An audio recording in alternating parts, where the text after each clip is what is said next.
Yeah. What up, shorty? What's up? My phone is calling. You tryna ride with that big gun? But don't ride with that big drum. What's up? Big guns, bitch, go ahead. 1800 Cali shit, bitch, we on miss. I got shorties at the banks like Will Smith. I got bitches in LA, love the smell. Growing up, I ain't never had shit. Right now, I can fuck a bad bitch. Right now, how your bitch eat this dick? Testing savage, niggas really ain't on shit. Whack the driver, watch the car stop. I seen Auntie do them drugs till her heart stop. Fuck a nigga, show no love like my heart stop. Hey, growing up, I ain't had shit, was at the bus stop. Now I got money, I'm the shit they wanna bust now. Hey, all my jewelry up on thotty, got it bust down. Hey, Big Bro told me, bro, you got it, so don't rush now. Hey, QB smooth, I get it there, bitch, I got touchdown. Touchdown, pack hit, gas outstanding. Old foreign, new year, wrecked it, no damage. Can't fuck, she just eat cause I'm too damaged. Gotta move, we can link, bro, got two cannons. What's up? Big guns, bitch, go ahead. 1800 Cali shit, bitch, we on miss. I got shorties at the banks like Will Smith. I got bitches in LA, love the smell. Growing up, I ain't never had shit. Right now, I can fuck a bad bitch. Right now, how your bitch eat this dick? Testing savage, niggas really ain't on shit. Look, that bitch blew me, bitches groupies, I turn shows to movies. Black like Scooby, thought you knew me, that bitch twitchy moody. Bitch, I'm slimy, hoes they grind me, my little bitch she whiny. You can't find me, diamonds blind me, who are you, remind me. Bitch, I'm drippy, I get litty, y'all part two get jiffy. Don't swipe no Giphy, Michael Miri, y'all wear Gucci Fendi. I'm with plenty, they be shitty, phone them come with blicky. I'm in your city, bitches hit me, tryna get up with me. What's up? New bitch, she the shit. Old bitch, she gon' still eat this dick. I be fresher than a bitch. Niggas copy, that's why I don't post no pics. Big guns, bitch, go ahead. 1800 Cali shit, bitch, we on miss. I got shorties at the banks like Will Smith. I got bitches in LA, love the smell. Growing up, I ain't never had shit. Right now, I can fuck a bad bitch. Right now, how your bitch eat this dick? Testing savage, niggas really ain't on shit. 130 on my ski mask, man. You know what I'm saying? I'm trying not to Yeah. What up, shorty? What's up? My phone is calling. You tryna ride with that big gun? But don't ride with that big drum. What's up? Big guns, bitch, go ahead. 1800 Cali shit, bitch, we on miss. I got shorties at the banks like Will Smith. I got bitches in LA, love the smell. Growing up, I ain't never had shit. Right now, I can fuck a bad bitch. Right now, how your bitch eat this dick? Testing savage, niggas really ain't on shit. Whack the driver, watch the car stop. I seen Auntie do them drugs till her heart stop.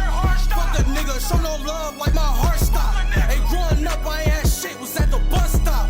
Now I got money, I'm the shit they wanna bust now. Hey, all my jewelry up on thotty, got it bust down. Hey, Big Bro told me, bro, you got it, so don't rush now. Hey, QB smooth, I get it there, bitch, I got touchdown. Touchdown, pack hit, gas outstanding. Old foreign, new year, wrecked it, no damage. Can't fuck, she just eat cause I'm too damaged. Gotta move, we can link, bro, got two cannons. What's up? Big guns, bitch, go ahead. 1800 Cali shit, bitch, we on miss. I got shorties at the banks like Will Smith. I got bitches in LA, love the smell. Growing up, I ain't never had shit. Right now, I can fuck a bad bitch. Right now, how your bitch eat this dick? Testing savage, niggas really ain't on shit. Look, that bitch blew me, bitches groupies, I turn shows to movies. Black like Scooby, thought you knew me, that bitch twitchy moody. Bitch, I'm slimy, hoes they grind me, my little bitch she whiny. You can't find me, diamonds blind me, who are you, remind me. Bitch, I'm drippy, I get litty, y'all part two get jiffy. Don't swipe no Giphy, Michael Miri, y'all wear Gucci Fendi. I'm with plenty, they be shitty, phone them come with blicky. I'm in your city, bitches hit me, tryna get up with me. What's up? New bitch, she the shit. Old bitch, she gon' still eat this dick. I be fresher than a bitch. Niggas copy, that's why I don't post no pics. Big guns, bitch, go ahead. 1800 Cali shit, bitch, we on miss.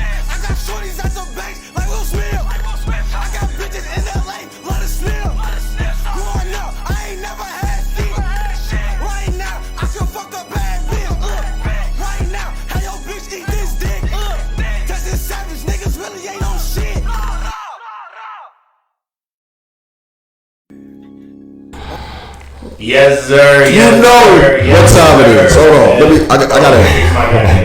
Let me fix my mic. See, this is what happens when you show up late. But this is Word of Mouth Podcast.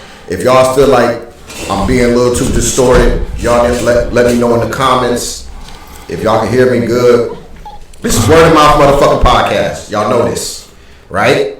Thank you guys. It's 8 o'clock. A little bit. We supposed to start at 8. It's a little bit late. Yeah. You know what I'm saying? But listen, we're fashionably late for a reason. Our guest was on time. It was my fault. A little bit.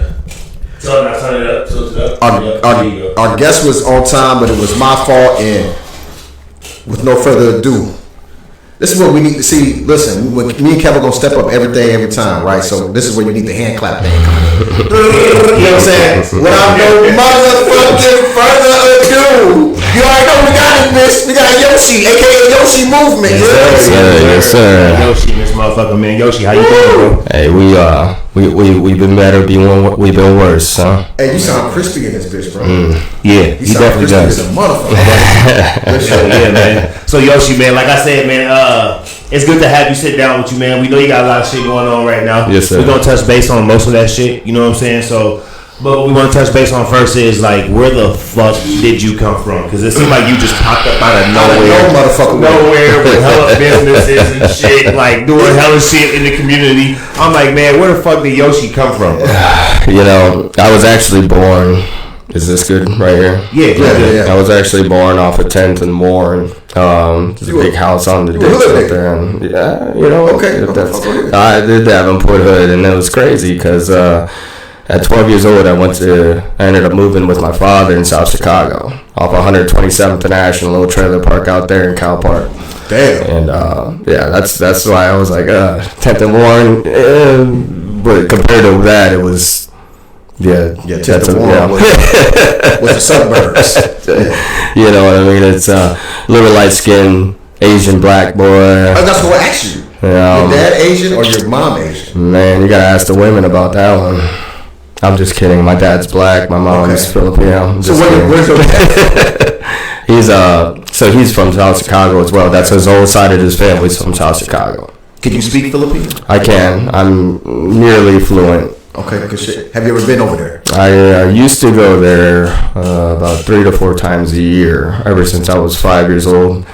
And then I was extradited from there back in 2016 on 2 counts of capital murder. What? Hold, wait.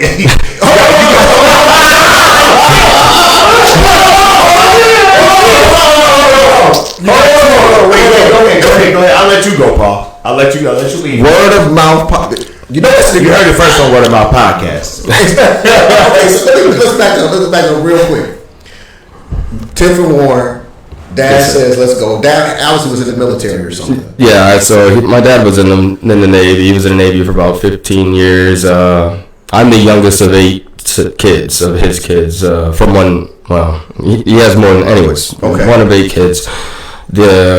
He's tried to push all my siblings to join the military. I was kind of the only one that caught. So, 17 years old, I joined the Navy, got accepted to the Naval Academy Preparatory School in West Point. I ended up choosing the Naval Academy Preparatory School, which gave me automatic entrance into the Naval Academy. Okay. I was a Naval Academy graduate. You went to West Point? Or? No, I turned West Point down for the Naval Academy. I graduated in Naval Academy with a computer engineering degree and surface warfare officer option. What the fuck is that? So surface warfare officer is it's a pretty versatile job in the Navy. You do several different. You wear several different hats. For example, like I worked in operations. I also worked in C5I. I worked as a radio division officer, and then I was a boat group officer right before I honorably discharged. So, in layman's terms, I pushed a lot of paperwork. I got paid for what a lot of enlisted guys did, and I drove the ship. Those are kind of my main jobs. The warship. Yeah, 30,000 ton Hey, shout out to Yoshi. He brought us the most expensive bottle in his bar. We gonna get to that. You actually drove that big ass ship that they landed fighter jets on. So that's a carrier. I drove the ship right under that. Okay. Yeah. So you extradited for 2 counts of bodying somebody. So before we get to that, I guess after I discharged, in 2013, I started my own business, my Yoshi's my electronics store. That was the first business that you started? Yes, sir. Here in the States or over? In Virginia. Okay. Yeah, so in Virginia, I had this business. And how old were you then? I was 23 when I started. Okay. Yeah, and I had a little kiosk in a mall out there. Expanded to 4 malls within a year. Just with the kiosk or actual space in the store? Just with the kiosk within the first year. And then I shut down my 4 kiosks and opened a brick and mortar store out in Norfolk, Virginia. And I had about 4 employees. Within a year of that, opened the second brick and mortar in Hampton, Virginia, and expanded to about 8 employees. So by about 2015, I had like 2 stores, and we generated about $1.2 million in revenue. What makes you That's what's up. Generated 1.2. So I'm in real estate, obviously. I don't want to keep saying that every fucking episode, but revenue was cool. Yeah, we know, bro. What was the net on that revenue? Just curious. On that 1.2, was it 30%, 40%? Don't get to ask them too many questions. You ain't gotta answer that shit. I'm just nosing. Yeah. So after that,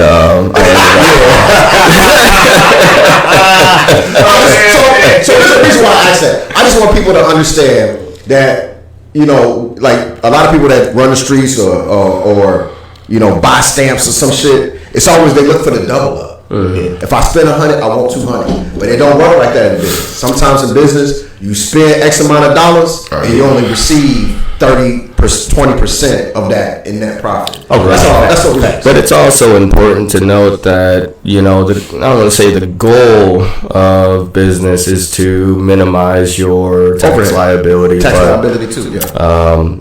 It is beneficial to every business owner to minimize their tax liability by expensing out and accumulating assets. Assets are depreciable items that you can deduct off of your income, off of your profit. Like a property. Right.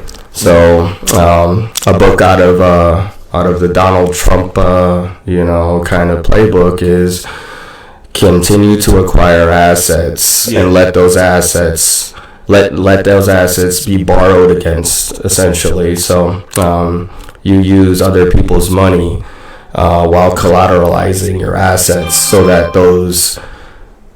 your profit basically is non-taxable.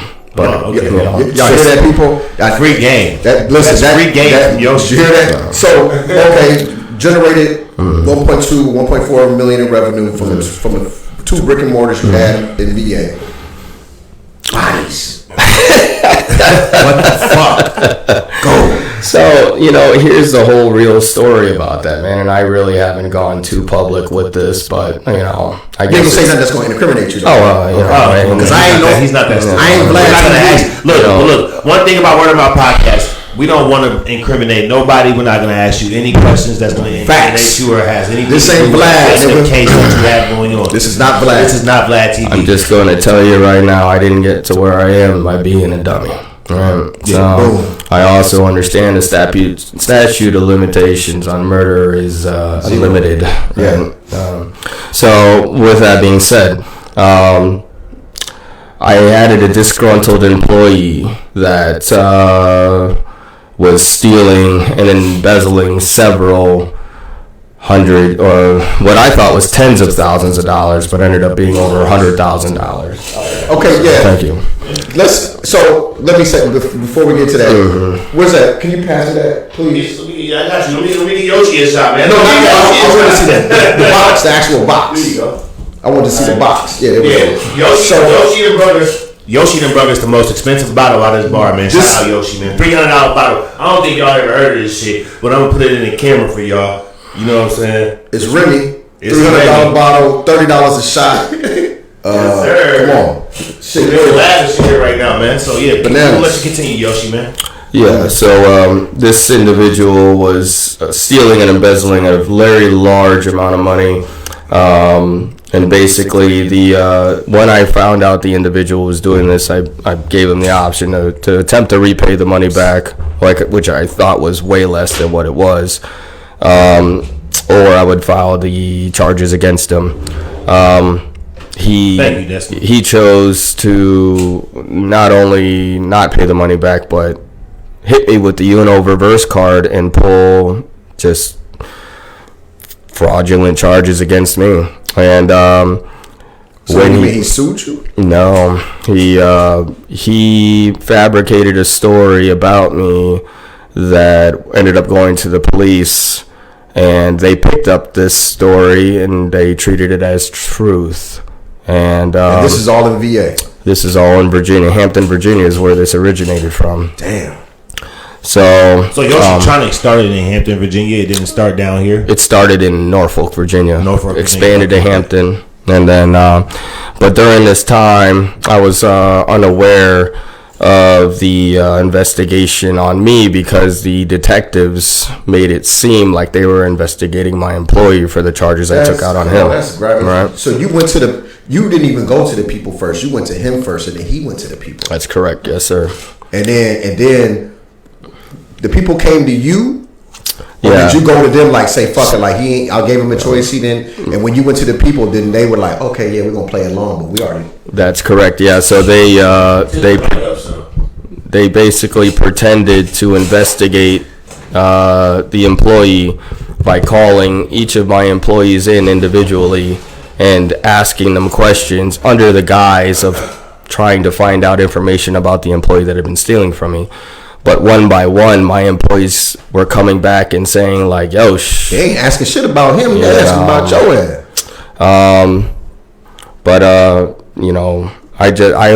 I took about 4 to 5 trips to the Philippines at this time, and this was around the time that I was scheduled for one of my trips. So I was overseas in the Philippines, and about halfway through one of my scheduled trips, which I just had constructed a sports complex in the Philippines. I have more family in the Philippines than I do here. So you got actual more businesses in the Philippines right now than you have down here. Yeah, well, I have a sports complex, and I had an electronics store, but I shut that down. So I just have a sports complex over there. I have a small. Yoshi getting worldwide, man. Hello. Oh, this Pacquiao.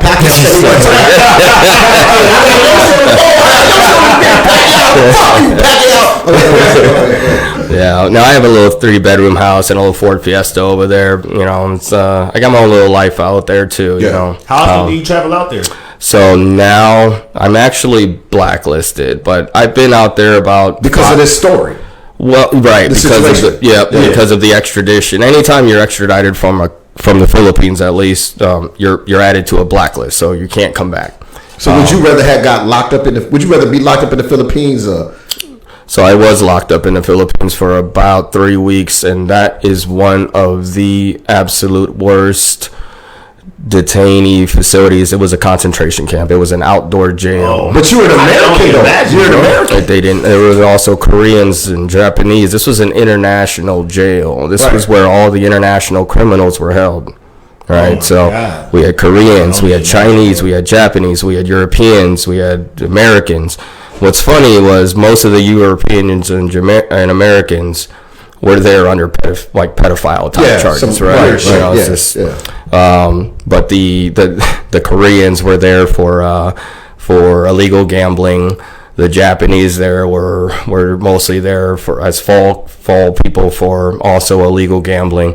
The Chinese were there for the distribution and manufacture of illegal drugs. Yeah. Some shit. Now, were you in there with anybody else that could fucking speak English? Yeah. No, so they kind of separated us by our country. Okay, right. good. So I was in there with the Europeans and Americans, but unfortunately that meant I was in there with the pedophiles, right? Yeah. So everybody kind of knew everybody else's charges because we all had. Did you want to beat some of them motherfuckers up? You know, man, they outnumbered me, and it was one of those. It was one of those. Hey, let me just go ahead and just keep to myself in this motherfucker. You know what I mean? So you really couldn't wait till America came about. Oh man, I had to make a. So I had connections, right? So I was a naval officer prior to this. So a buddy of mine, I'm not gonna say his name, but he was working in Washington D.C. under one of the generals, actually. Even though he was in the Navy, he was working under one of the generals. And I bought rights to have my phone. So in the Philippines, you can buy anything. I could have bought my freedom if I wanted to, but then I would never be able to return back to the United States. So I didn't. You know. Damn. So I bought rights to my phone. I bought rights to conjugal Sundays with my girlfriend at the time. So you was getting pussy in that motherfucker? Every Sunday. Yeah. Oh, she was. So you weren't going to church? You were getting ass. Oh man. Listen, man. Hey, one of us was on our knees. That's for sure. I'm talking about Yoshi movement, baby. He said one of us was on our knees. That's right. Go ahead. But yeah, no. I mean, I didn't have time to battle the other prisoners. I was battling the rats, the mosquitoes, the bed bugs, the cockroaches. I mean, you would wake up with a big ass rat on your face. I remember this guy one night he woke up with this big ass. He screamed like a little. I would have screamed like a little girl too. Fuck that shit. And swatted it off. Yeah, fell off his bed. Fucking. Oh yeah, everything, man. And these is this dirt floors we're talking about? We had the luxury units. Like we paid, you know what I mean? If you had money, give the guards enough money, they give you the better unit. So that's what we got. Now the Chinese, not so much. They all slept in a group, open, no roof, all clumped together like sardines. I mean, just bit to shit by bugs and critters and all kinds of shit, man. Of course, you was ready to get back to America. Oh, it was so you guys come and get your ass, right? You leave Shorty behind, bitch, I'm out of here. You shoot back to the U.S. Right. So my buddy, who I made contact with, he, I don't know, pulled some screens, made some calls, got me out of there in 3 weeks. Let me tell you. Who was in office? Was Trump in office or Bush? This was Obama. This was Obama. Okay. Yeah. And the thing about it is that you smoke, Yoshi? I do, but I'm very particular on what I do smoke. Unfortunately, it's decent, bro. I know it's no offense, but it's like I gotta the THC content, the type of strain, etc. I'm not gonna bore you with all the bullshit. Nah, you good. We might have to talk about that. No. But no, keep going. Yeah, no. So like I said, he made some he pulled some strings, and the average length of time that people would be in this Philippine Immigration Center, years. And if you Google it, Philippine Immigration Center, you'll see these horror stories of people staying in there for years and years and years, like sometimes 5 to decades. 7 years. Like it's crazy. They forget about you in that motherfucker. Bro. There was a guy in there that I was talking to on a regular basis every day. 15 years he'd been in there. What the fuck did he do? What was he charged with? Did you know what he was charged with? Like, what the fuck? I don't remember. Damn, unbelievable. Yeah. So basically, you got that bread. You can maneuver a little bit. You gotta know people. You gotta get shit done. And plus I was also Filipino, so I'm half Filipino, half American. So I have a Filipino passport and I have American passport. I'm a citizen of both. Let me ask you this. Oh, you can to the Voes, right? I'm sorry. The Voes, like Dave Vo and them. Do you know? Like Annavo. Yeah. Ham. Yeah. So they're my cousins. So my sister was married to their uncle. Oh, okay. Yeah. Let me ask you. So, this is just a weird question because when it comes if I'm saying all the incorrect PC terms, whatever. So it looks like when it comes to Asians, right? It's like the Asians that fuck with black dudes, right? Because I don't know too many black women that date Asian guys, but I do know black guys that have babies by Asian women. And the Asian women, it seems like it never fails. I would say Vietnamese number one. Philippine is a close number one almost. Right. You might even interchange those. Right. So, Philippine, Vietnamese, I would say Korean next, and then I would say Thailand. But so I don't know if I'm right or wrong. That was just one. I think that's a pretty good assessment. I'd probably switch right? Thai and Korean, but yeah. Okay, in order. Okay, so since you're mixed, Yes, sir. right? Yes, sir. Straight down the middle. Do you get racism from Philippines? Do they? Because you look like you don't even look black, bro. So that's the thing. When I'm in the Philippines, I'm Filipino. You know what I mean? They don't. But you know, there's some Philippines that are mixed, right? Black and that look more black. So the thing is, the indigenous Filipinos are curly, like nappy headed, dark skin. Yeah. The only difference is they got chinky eyes and other slight Asian features, but Filipinos are naturally like African looking. So that's why Filipinos blend with African DNA so well. So when you see a Filipino and a so black, what you trying to say? Y'all look better than us? I'm not saying that. I mean, the women might say that. Hey, listen, the black and Filipino women. Yeah, niggas, some like we give a lot of credit to Brazilian women and shit like that, but black I can't and Filipino comment about women on the blaze. show. You ain't finna get me in trouble. Blaze. Hey, listen, it's facts though. Blazing motherfuckers. There was when I was in college, there was this black Filipino chick named Krista Portalot. If you're listening, a shout out. Hey, super fat ass, super thin waist. Oh, she was thick with you. Oh my god, it was crazy. I never had the courage back then. You know what I mean? But that's hybrid type shit, bro. Yeah. That's hybrid type shit. So you get back to the States, but when did you got charged over there with those? No, so I was actually added to the Interpol, which means the International Police, right? So I was on FBI's Most Wanted for a short time. And then they came. I wasn't being confidential. They knew exactly where I was. So they came in, picked me up. They extradited me first to San Bernardino State Prison out in California. Okay. It's closer anyway. Yeah. Yeah, that was the first layover. Basically, I stayed there for 3 weeks. Waited for the detectives from Hampton, Virginia, to come in and question me, and they flew all that way just for me to exercise my Fifth Amendment. That you ain't want to talk to. They were not happy about Take that. me to my room. No. You just flew a long ways, country end to country, east coast to west coast, for me to tell you 5 words. Yeah, I'm tired. I'm sleepy. I said, I'm sorry, but I plead the Fifth. That's it. So how did you? And you didn't have an attorney at this time. When they came I did, okay. And he advised me to say that because he wasn't going to travel all the way out there to say that. That's for sure. Facts. But yeah, Brock Aletti is $100,000 criminal defense attorney, top 10 criminal defense attorney in the United States, and he's now a judge in Virginia. But he was just the best. How the fuck did you get out that jam, bro? Like charges got dropped, case got how the fuck you get out that jam? So here's the thing. So I get back to, they extradite me from San Bernardino to Hampton Jail. I'll stay a week in Hampton Jail, then get extradited from Hampton Jail to Hampton Regional, and that's where I do the remainder of my 11 months and 29 days. All in the county.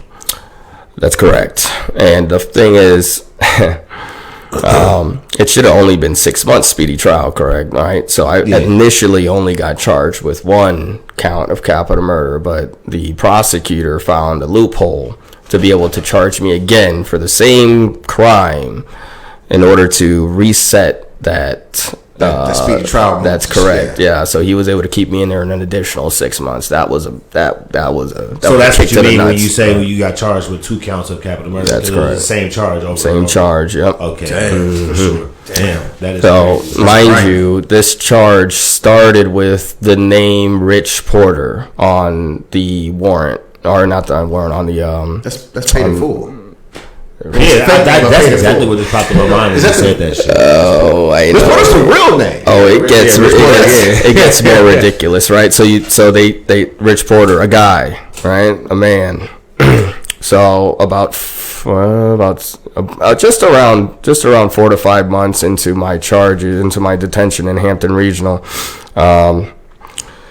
they inform in one of my I think it was a preliminary or something, they informed the judge that the name of the individual, the alleged victim, actually isn't Rich Porter at all. It's Quintina Mock. Who the fuck is that? That's what I said. What the fuck? That's what I said. I mean, it sounds like a cartel leader or something. What the fuck? So they went and found this Quintina Mock. Yeah. And they asked her, "Are you dead?" First of all. Let me check your phone, bitch. And second, they said, "So how do you know Yoshi?" And she said, "I don't." Gangsta shit. Mm-hmm. I mean, she didn't. Right. Yeah, exactly. So where the fuck did she? Like, where did her name come from? How the fuck did she even get wrapped in that shit? Like, what the fuck? That's a very good question for the person who led them on this wild goose chase. You know what I mean? Damn. So all them fucking taxpayer dollars spent. Over $1 million. Fuck. Yeah. Let me ask you, what does the name crazy. Yoshi mean? So Yoshi means the good child. Is that true? Am I a good child? Yeah. Now, if you ask my mom, that's the actual definition of it, then, right? Yeah, it's actually Yoshiko is the good child. Okay. Yoshikoson means he's the son of the good child. Right, so my name actually means the son of the good child, meaning I'd be the son of somebody that's good. Right, and my father is everything but, you know what I mean? Like, he's just a dog. You think I'm a dog? Bro, my dog, oh my God, my father's a dog. He's probably got about 15, 16 kids. And when I said 8, those are the 8 that I claim as my brothers and sisters, because that's who I grew up with.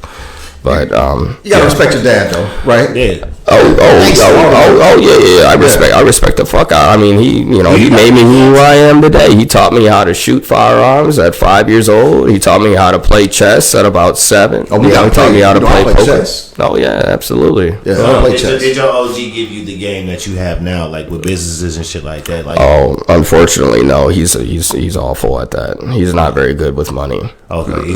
Nor making it. Where did you pick that up at? You think? I would say if any of my parents, would be my mom, but it's the hustler mentality from my mom. But I just kind of like amplified it. Yeah. I've always been an entrepreneur. When I was in grade school, I fabricated my own Pokemon cards and I traded them for real ones. This nigga selling bootleg Pokemon cards. In high school, I got a Sam's Club membership as a 15-year-old kid, and I bought bulk, Snickers, Reese's, Red Bull, Monster, and then I took one of the fundraiser boxes that they, and I put my candy in. You weren't going door to door with it? No, I was going class to class. Oh, this nigga. No. Hell yeah. They couldn't tell the difference. Yeah, they couldn't tell the difference. Because that was actually, you couldn't do that in school. Shrewd. So how did you end up in Davenport? Back here. In Davenport. Okay, so I'm sorry. It's such a long story. It's not because you're young. It's like, I'm 35. 35. Yeah, I've lived a very eventful life. To say the least. Yeah, like it's hard to get through. I know I'm kind of being long-winded, but it's hard. Good, man. It's hard to understand the story without telling the key details, and it's Oh man, look, you got all the time in the world. It's crazy because, like, it's almost like, with all your brands. Yes, and I know, Kevin, you just said, how'd you get back to Davenport? But with all your brands, it's Yoshi. Yes, sir. So, obviously, us Americans. You want your name to hold weight. Yes. Right. So that's just like me saying Paul. Right. Paul Electronics, Paul Turo, right. Paul Airbnb, right? So you must know that your name is unique. You know this. You have to sell yourself, right? That's the one thing that you will always carry with you. You can sell a business, but if you carry your name, any business you open will automatically synergize with that, right? So when I opened my golf course, Yoshi's Island, right? Everybody was like, this is going to be the shit, right? Because of Yoshi's Bar and Yoshi's Tronics and Yoshi's Car. You know what I mean? They're like, oh, damn. His Airbnbs are top notch. His bar is top notch. That's why I don't skimp on anything that I have my name on. You go full throttle. I have to. Yeah. When I first started seeing the name Yoshi, it reminded me of some fucking Nintendo. Am I tripping? So is it that Yoshi? So Come on. That's what I thought. Yeah. if you don't synergize your brand with those that are already recognizable, you would automatically be. You're alienating yourself. You would be disadvantaging yourself of a great opportunity. I mean, now there's trademarks and copyrights that you have to be wary of. Yeah. But at the same time, there are, as long as you don't cross that level of association, you can still let the customer make their own assumptions, right? I own the trademark to Yoshi's Tronics with the egg. You Google that Yoshi's Tronics trademark, you'll see my name, you'll see when I trademarked it, when that, you know what I mean? Yeah, for sure. So, because I get that question all the time. Well, what if Nintendo sues you or you're trademark infringing and this and that? Well, why don't you look the trademark up then? And you can look it up at uspto.gov. Yeah, absolutely. And that's what I like doing. I like referencing facts. If you haven't noticed, I don't let anything be left up to assumption or guessing. If I can't prove it with a fact, we just now getting started too, man. Because there's a couple more things we want you to cross, and we want you to state the facts. So when you get back to Davenport, when you after all that shit you went through, did you come back and okay, I'm gonna take this bitch over? Did you come back and be like, absolutely not, sir. Okay. If anybody that's been locked up, I feel like we all come out docile as a motherfucker, man. Just like, oh my God, sir. Yeah. It's like, damn, I'm not doing that again. You know what I mean? Like, right. I went from partying and trying to fuck as many females as I could to, man, you know what, man? I really want a family. I want a 9 to 5. I want to settle down. Hell yeah. I do have a daughter now, and she's the best thing that happened to me. And I honestly, I feel like a whole another level of fulfillment with my daughter here. I used to be incredibly reckless, and really honestly just a danger to myself and sometimes others around me. But not here in the Quad Cities. Yeah, so that was mostly in Virginia. But when I moved back here, I just wanted pretty much to just live undercover, just a normal life. You know what I mean? That's not what happened. I wanted to work a normal job. Well, they didn't. The crazy thing is they didn't allow it to happen. So how long have you been back here before you started popping the brand off? I was released on bond November of 2017. Okay. I moved back to Davenport about February of 2018 with an ankle bracelet on, still on bond for my murder charges. Mm-hmm. So how long had you been gone from Davenport from that time? I moved out of Davenport at 12 years old, so I was born in 88, so I moved out in 2000. So 17 years later, you come back with an ankle bracelet. 17 years later, I come back with an ankle bracelet. So the good son, the son of the good child, or the good child, is now the bad child. Absolutely.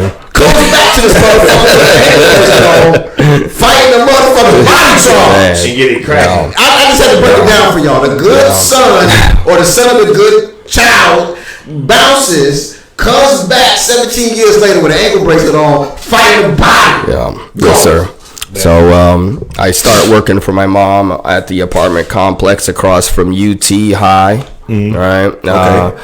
It's a little ghetto apartment complex out there, but I started managing it, and then my business shit started kicking in. My mom didn't like that. That was her baby. She had been running that for 6 years. Yeah, like shit. This is what I want to do. Yeah, I want to run shit. Well, I didn't. I told her I didn't want it. I didn't even want to be in the management office. I was like, you want me to be a maintenance man or something? I'll do that. No, she wanted me in the management office. Okay.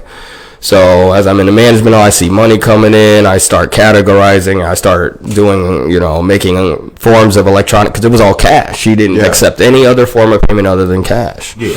So I was like, well, why don't we introduce, people paying by, online, Cash App or online or credit card. Yeah. Maybe you'll get more payments that way, and maybe we'll get some more spots filled. And why don't we start doing this, that, and the other? She's like, whoa, reel it back in. Anyway, so you came through there and said, okay, I see your system. Right. I could add value to this system. Right, I can make it better. And then the owner started seeing the changes I made, and then he started wanting to ask me questions because he was like, "This is great," And then that's when I said my mom kind of was like, "Hold on, this is my baby. Why don't you take a step back?" So I did. I actually left the management office and ended up opening. I was like, you know what, man, I couldn't get a job, right? I had 2 murder charges and an ankle bracelet on. They wouldn't let me volunteer at the Salvation Army. Right. You know what I mean? So I couldn't hold it. No one would hire me. Damn. So I had to start my own business. That's the black side of you. Yeah. That's the black side. It was just one of those instances. So I was like, you know what? Let me go ahead and get back into the phone thing. I didn't want to touch phones anymore after that, after that whole ordeal. It just made me sour with the whole entire life I was living. I blamed everything that I was doing back then on why I was locked up. And I'm a guy that freedom means more to me than being alive, right? I'd rather die than not be free, right? And dead. Right. It was almost worse than death. It was like a time. I felt like I was in a twilight zone. And this is why I like Tupac. I love Tupac when he says you don't have to be in jail to be doing time, right? Man. Because even if you're free, right, and your mind's not free, you're still locked up. But when you in that motherfucker, bro, you dead. When you're physically locked up, you dead. There's no hope. Yeah, for sure. What are you gonna do? Despair. My life revolves You're like around an animal. You know what's it's like being an animal, man. What's so crazy is that when you jumped in, you called it Yoshitronics. First of all, I like that. But right here, you gave your idea. He was like, let me get back into the phone thing, right? Because prior to when you were doing it in Virginia, it just wasn't the iPad. It wasn't as much. Right. It was the phone thing. Right. So like around here in the Quad Cities.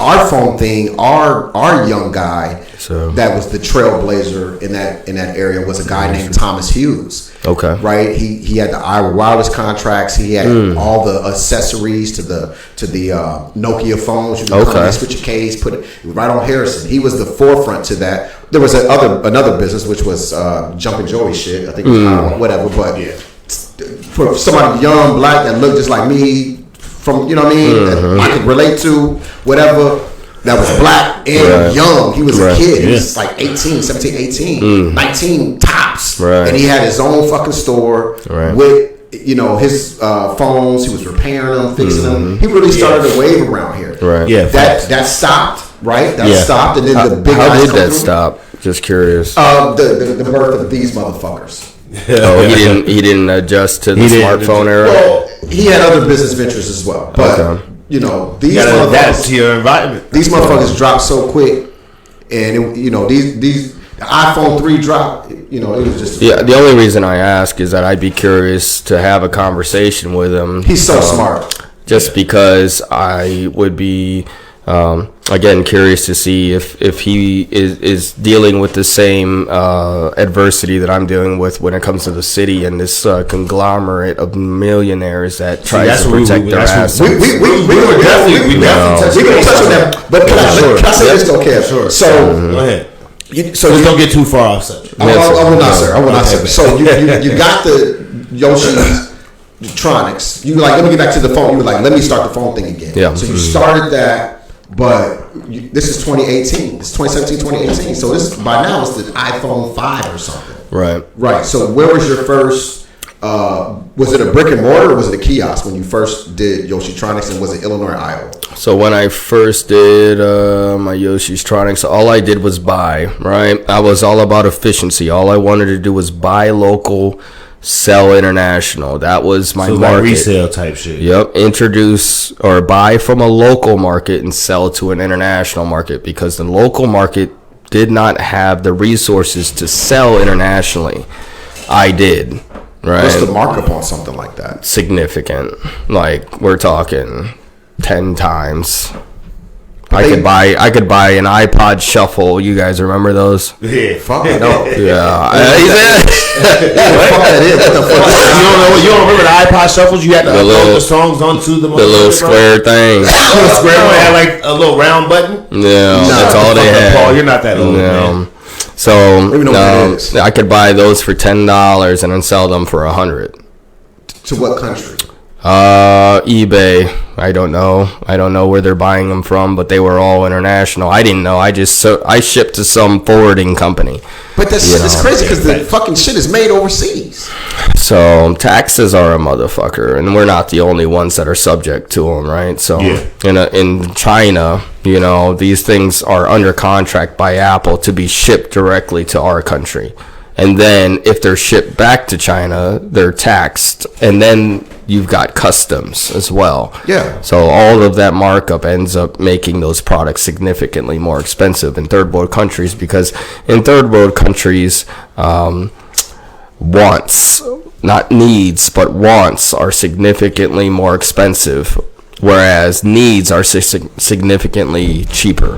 Because they've lived off the land so much. Right. They can do that with their eyes closed. Right. So I can get why the wants are more, but it's still fucked up because all the resources come from fucking them. And the labor, really, that's where it is. It's not even the it's the labor. That's where you save your money. That's where products are so cheap. I mean, they pay these guys pennies. The average salary of a Filipino in the Philippines is 150 pesos a day. That may seem like a lot of money, but that's like literally $1.50. That's $3 a day. $3. Inflation is $3. That's fucking inflation is I could retire to the Philippines and live like a king with none of my businesses, just based on my disability. But you're you're banned from there. You can't go back now, right? Oh no, I'm a Filipino citizen. I can return there whenever I want with my Filipino passport, but my American passport is banned. Okay, man. That makes sense. So why can't I be mixed? Well, sir, I'm sorry that you're with the birds and the bees. So how long did you have Yoshi's open inside the mall? Because I want to get to around to why you had to leave the mall and that whole situation too. So I was in the mall for about 5 years. I opened in 2018. Okay. What age were you then? 2018, 5 years ago, 30. How much would a fuck? I know it's expensive to have a spot in the mall. How much was you paying on? You ain't gotta say 5 years. Hey, I congratulate you, brother. Listen, I will tell you everything you ask of me. So my kiosk started. What's your social security number? No, I'm playing.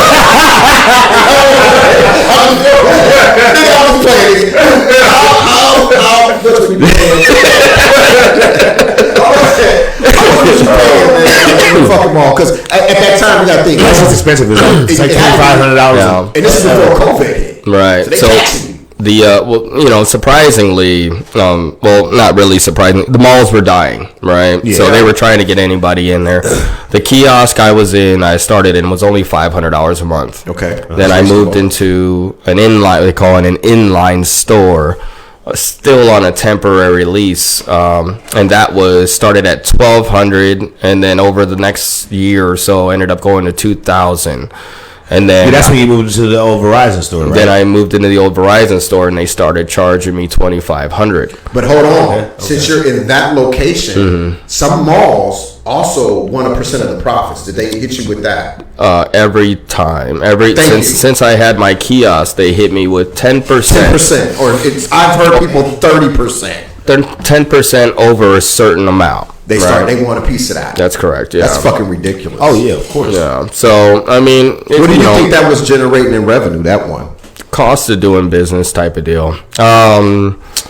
Anywhere between $100,000 and $300,000 between those years. Probably my highest tax return for that business within the last 5 years is probably around $450,000 to $500,000, somewhere around there. Just in that one location. Yeah, the mall is fucking bananas. Yeah. I know you did. Trust me, it's not the mall. It's a jungle. The mall will lose for me being there, for me not being there. If you just look at my customer, I mean, we were the ideal business for the mall. You come in, you pay for a repair. A lot of them would wait, and they would walk the mall. They would come back with shopping bags to pick up their phone. Because they want to leave the mall while their phone is there. So you know what I'm saying. I'll tell you one thing you did do with Yoshitronics is, and this is important, and I don't even give a fuck about this type of shit. I don't care. People that know me and know how I feel about marketing and branding. Yes, sir. They're gonna smack me when I get off this podcast. But one thing you did, right, that I gotta give you props for, What's that? Is his fucking signage. Oh, yeah, tough. It is. Do you get what I'm saying? Yes, sir. It has always been important. Signage made it look like Yeah.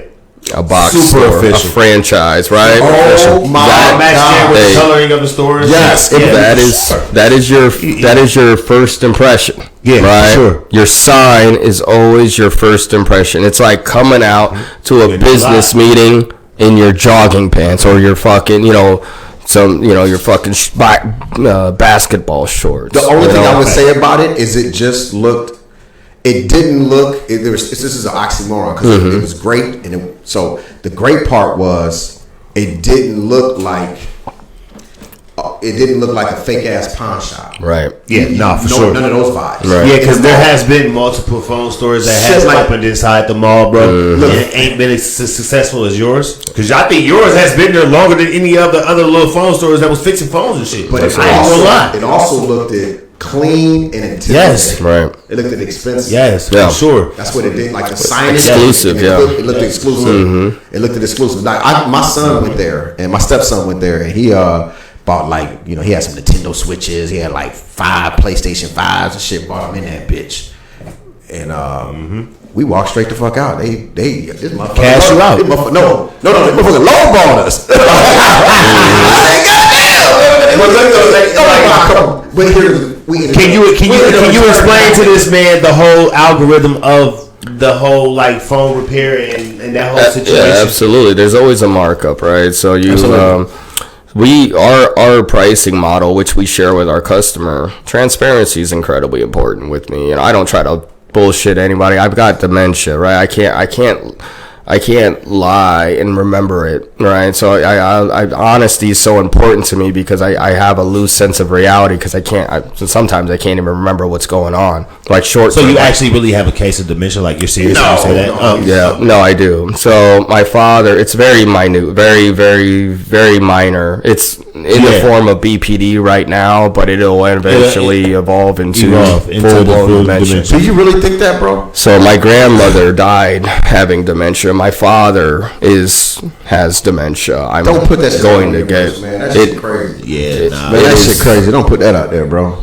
It's part of the more you accept your mental disorders. Like, how you been diagnosed with that? It doesn't start as dementia at my age. It starts as bipolar. It starts as BPD. It starts as anxiety. These are it starts as short-term memory loss. And then and then it just grows from there. It's genetic. You either accept it and you make the most of it while you can, or you're like my father and you continue to deny it till you die. But your father still remembers you. For now. He's forgetting himself every day. He's a shell of the man I used to know. But he's also this shit is getting deep. He's about 76 years old. He's up there. My grandmother lived to 92. Which one? Black or the black? Okay, wow. Yeah, there's just a longer lifespan of Americans to Filipinos, healthcare, diet, stuff like that. Wow. Let me ask you this. I don't want to get back to the business too. Yeah, because I want to get around. I'm sorry. I told you I'm long-winded here. Yeah, man. This got real deep on us, man. Told you had religion and shit, man. Like shit got real for a second. I want to ask you this. This is shit. No bullshit. Go ahead. You good. What the fuck do you want to eat on fucking Thanksgiving? Is it the Filipino food or is it the motherfucking soul food? Man? I'm straight down the middle, brother, man. I'll have some lumpia with some meatloaf. I'll have some fucking... what's a Filipino dish? We got pancit bihon. We got... like I said, our staple is lumpia. We got dineguan. We got... so we can put some... pork adobo, chicken adobo. Lumpias. You don't eat chitlins, do you? So we don't call them chitlins, but we, So you do eat that cuisine? We don't eat them. You know how you chop them up and you call them chitlins, pretty much. So we take the chicken gizzards and then we take a little like steak, like a little, what do you call them, wooden things? And then we them around the stick, and then we barbecue the chicken gizzards as a whole. And then we eat the chicken gizzards as y'all call chitlins chicken gizzards. Yeah. Well, so our chitlin, I'm talking about the cow intestine.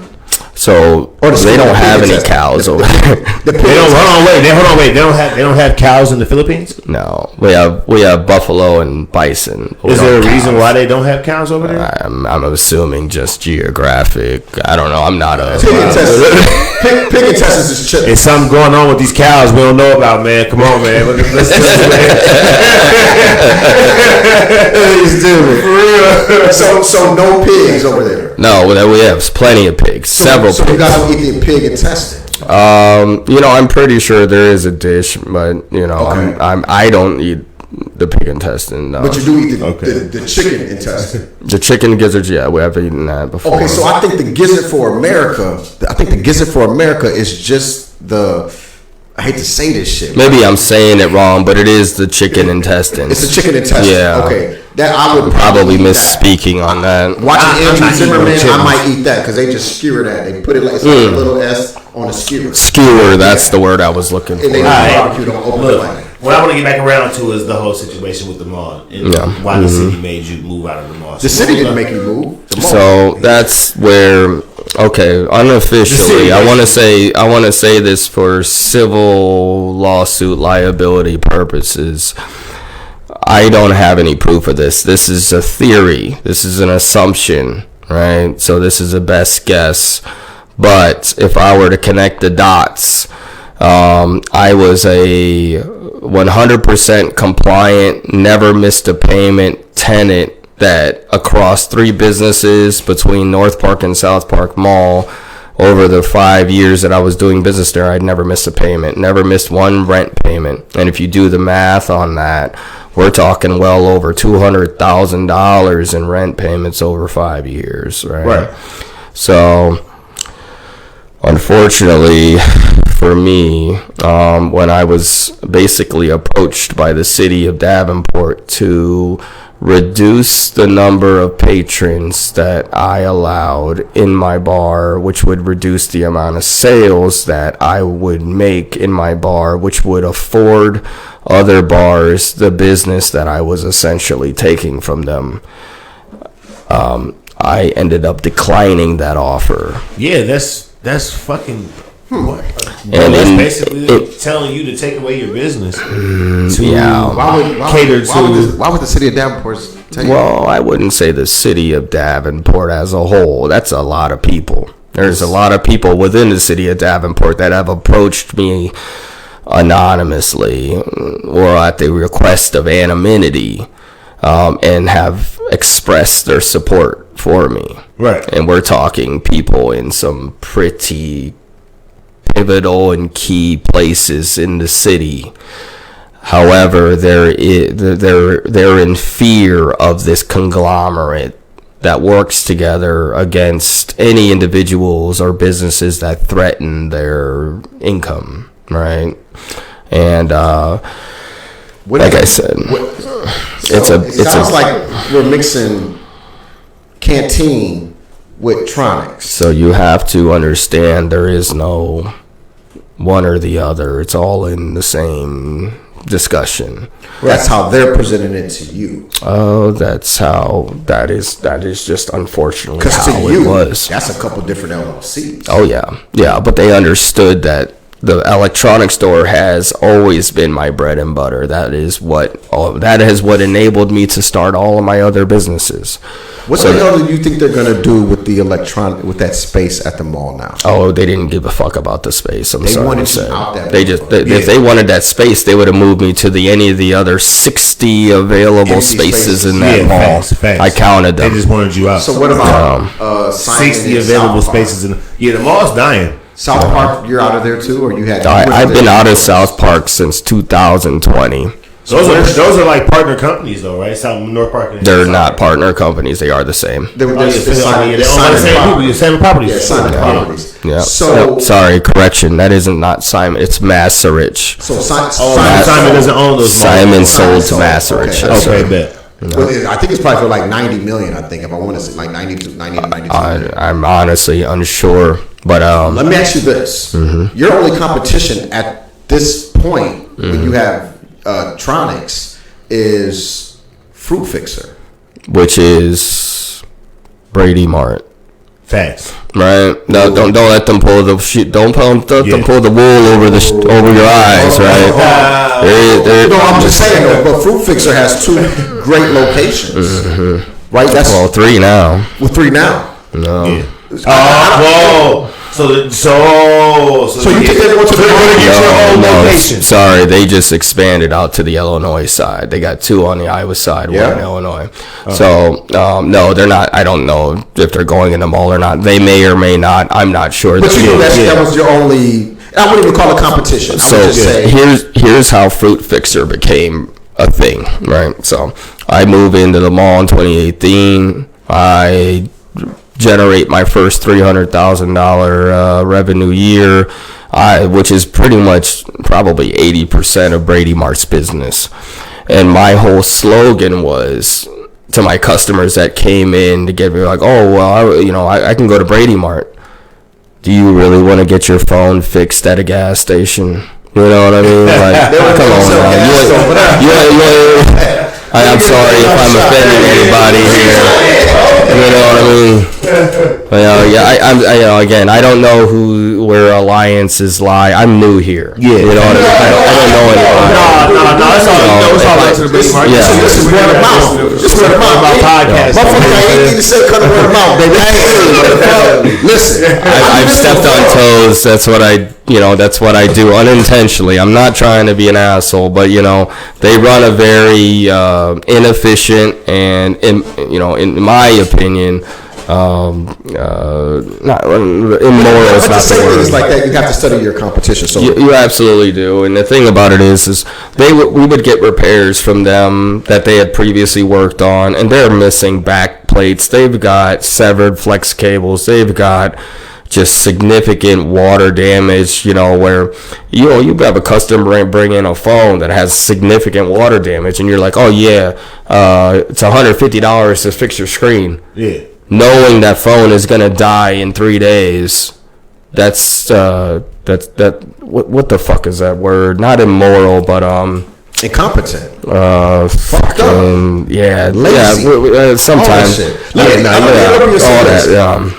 This statement I'm about to make, it sounds like a commercial, but it ain't. We gotta give a shout out to our sponsors and all that shit. But definitely. This sounds gonna sound a little judgmental, and it's gonna sound a little racist. So Yoshi, I got a buddy. Mm-hmm. This is the racist part. Yeah. He's black and Asian too. Mm-hmm. That's the racist part, right? You talking about Kim Lim? This nigga was fixing phones and fixing screens and doing all this shit. Mm-hmm. You heard me? Yeah. Kim, the man just said he was generating revenue from 300 plus a year in brick and mortars. Don't get me wrong though. Mm-hmm. Kim do a lot of other shit too. Mm-hmm. So that was the racist shit. Like, take your phone. But you can't compare those two men just because they're both black and Asian. That's the racist part. That's the racist part. Yeah. You can't compare those two men just because of that. Then I said that's why I get a pre. Hey, we get compared to shenanigans all the time. I'm about to get on Indeed, and we might have to co-host to worry about podcast. But my nigga Kim though, he's so passionate about his music. He said, fuck that. That's how passionate he is about music. So bottom line is, I just want to say, chase your fucking passion. No, absolutely. I mean, it's a lot easier to chase what you want to do when you have the money to do it. Yeah. When you have the money to chase it. People put this negative connotation on money. Money is just access to things that you want, access to freedom. Money is freedom, right? Money is freedom to do what you want. Right. It doesn't represent anything other than the ability to do it. The second it stops representing the ability to do what you want, it stops being. It becomes another productive. Yeah, absolutely. It becomes detrimental. It becomes a negative thing. So how do we go to the canteen? Like what? How did that take place? Yeah, that's what I want to know. Yeah. So after I damn near put Brady Mart out of business, and I came up with that slogan, right?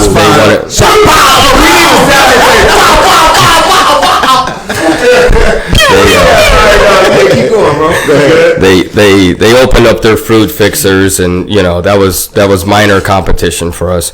And then So I was just driving by downtown one time. My mom was like, "Oh, I really want to open a restaurant. I really want to open a bar." She was showing me all these rundown ass bars that she wanted to buy when, was asking for my help. So I was like, and my mom was the one that funded my defense attorney, for me getting out of jail. So really, it was like all of my money was going to my mom. I put within a year of me getting out of jail, I gave her $10,000 for down payment on a new truck. You know what I mean? It was like, whatever you want, I got you. You know what I mean? Like, you got me out of jail. You know what I mean? You, bro. Right, that as well. Yeah, she ignited this in you for sure. Yeah, so it's like, okay, so what else can I do to make your dreams come true? But mind you, she had just retired from the whole apartment complex thing, and her health was declining. She's not built for retirement; she's built to work. And I'm the same way. Sure.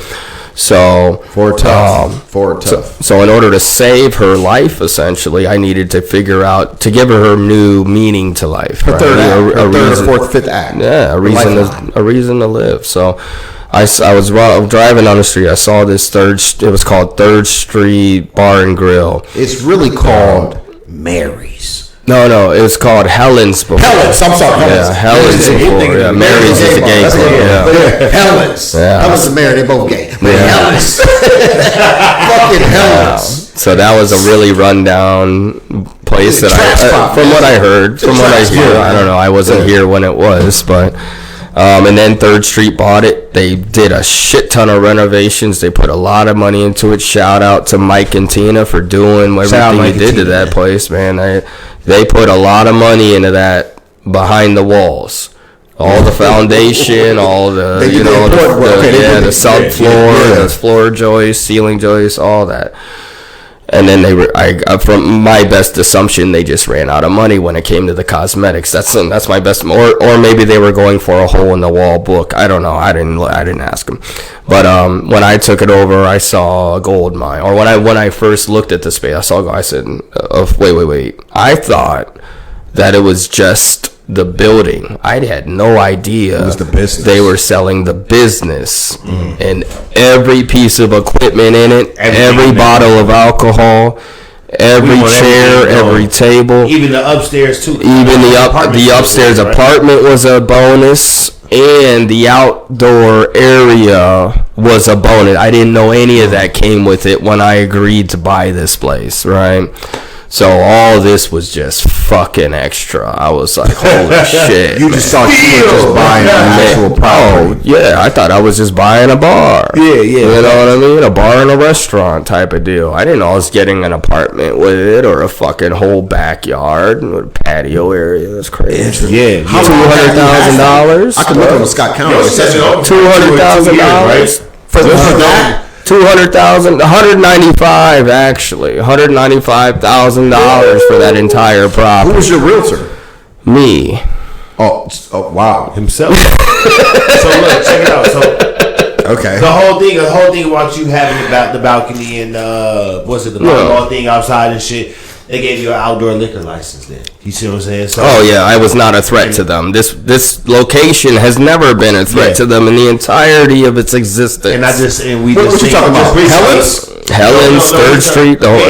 He's talking about the location that he bought. Has never been a threat to. So basically, you got your outdoor liquor license because they didn't feel like that place would be a threat because it's not ever known to be like an area where that type of shit would occur. I'm not talking about Helen. I'm talking about his business, Yoshi. He's just talking about the actual real estate itself. You know what I mean? Because he had an outdoor liquor license, bro. So what he's alluding to basically is that when my license application went up to the city, they had no reason to deny it or even think of it as a threat. Because I've never really heard of that type of shit. But they never did. They took it away. They took it away. Yeah, facts. That's what I'm gonna get around to. Yeah, they gave it. When you got it. Oh yeah. You had it. Right. And outside, inside. Right. They took it away. Right, and that's what he's saying is basically that they gave it to me without question, without even, you know what I mean?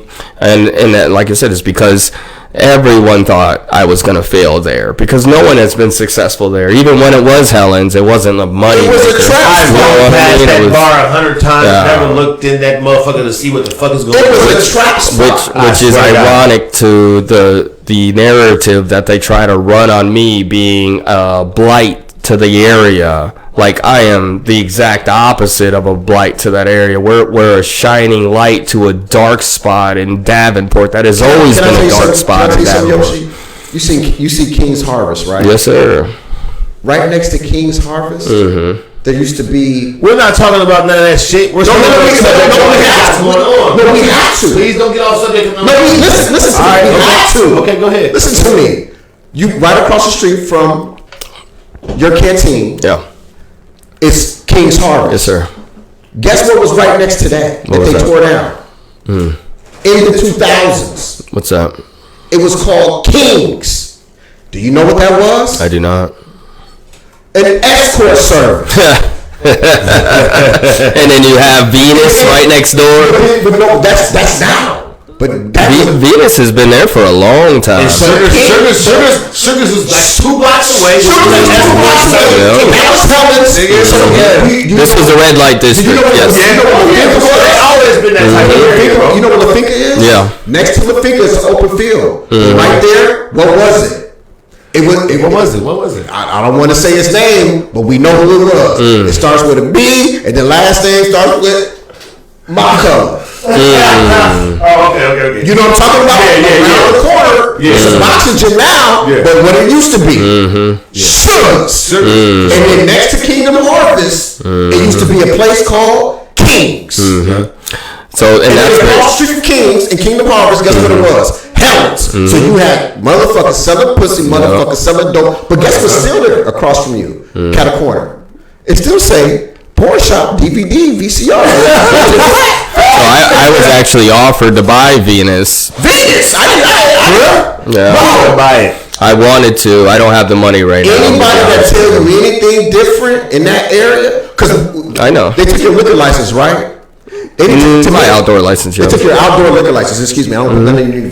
Outdoor liquor license. You're gonna get it back. Oh, I'm gonna appeal it up to the state. The state don't care about this local shit. Trust me. You're gonna get it back for sure. Yeah. What I'm saying is, this is all I want to say. Just to put some empowerment or hope, whatever. You're gonna get it back. You don't need me. What I'm telling you is that bottom line is that to me, that liquor license was challenged and took because of the crowd that comes to entertain it. That's it. It wasn't you. I'm sorry. It wasn't the area. I have to disagree with you. Do you feel like he's entertaining that crowd? What I'm saying is that there's certain people that don't want that type of crowd congregating all outside. Can I disagree with you respectfully? So this isn't about my crowd. This is about the amount of money I'm generating. Yeah. It doesn't matter if it was black, white, Mexican, motorcycle gangs, fucking college kids. I'm trying to get that. Listen, as soon as you hit that 7-figure mark, you hit their radar, right? And my bar went from generating anywhere between 7,000 and about 15,000 to $25,000 a month to $50,000 to $60,000 a month, right? In a matter of months. Hey, but look though, you can honestly really look at it and see, bro. It's like you can just riding past that motherfucker on the weekends and seeing the growth of the crowd that was outside and everybody's that's there. How many shootings we had? Yeah. How many stabbings that we had? How many major fights that ended in? Just chimed in and said the same type of crowds make people rich at the same time. No, we know that makes sense.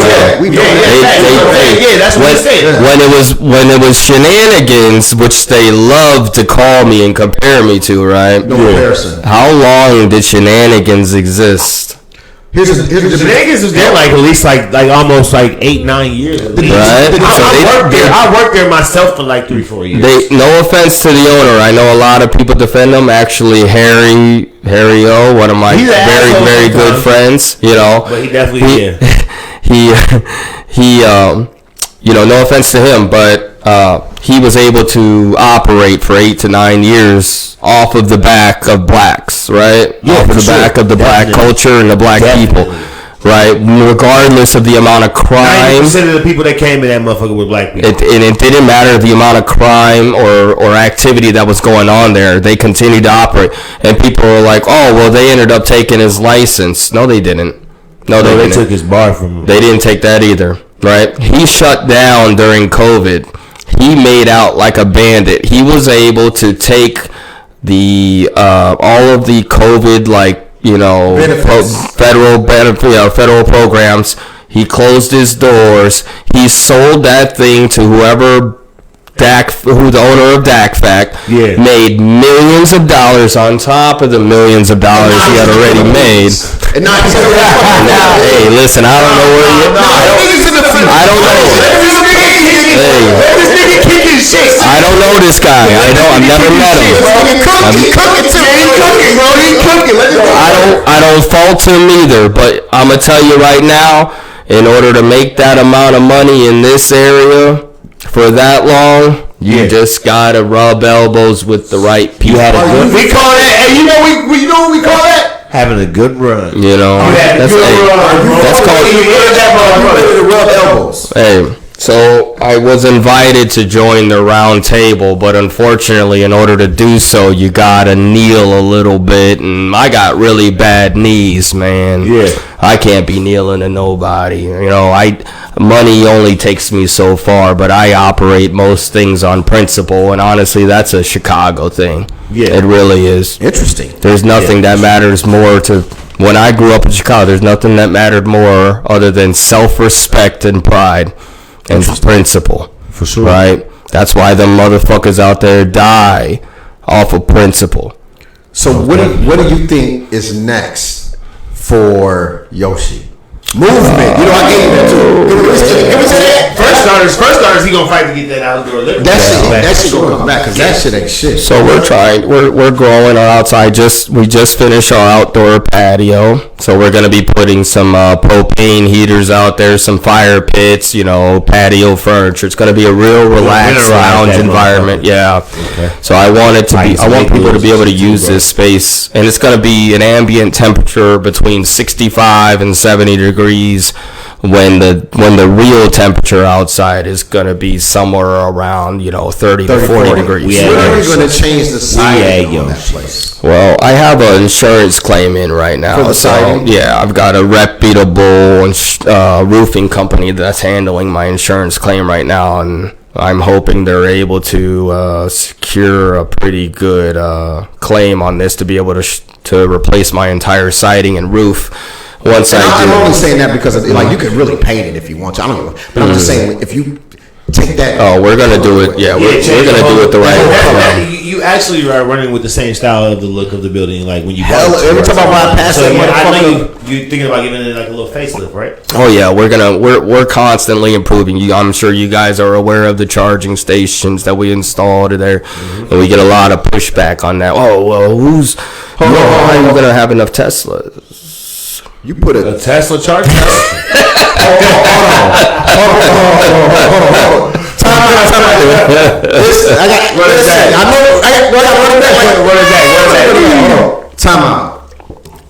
Time out. Here it is. 2015, 2014, electric cars are coming into play. Elon Musk and shit.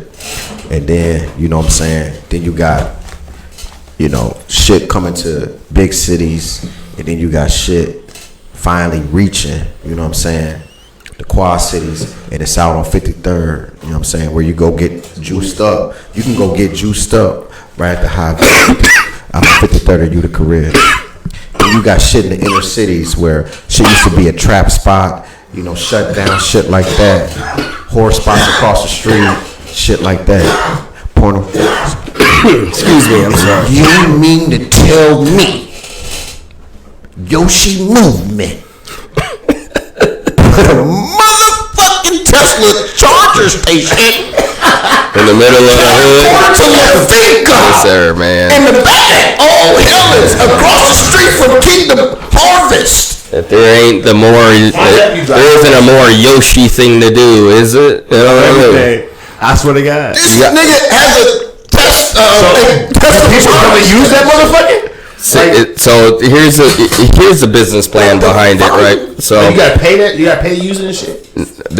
Yeah. So just like any charging station, you'll have to pay to use it. 9 cents a kilowatt is what I'm charged by Mid-American. I'm going to charge about 30 cents a kilowatt. Mind you, how long does it take to get to a kilowatt?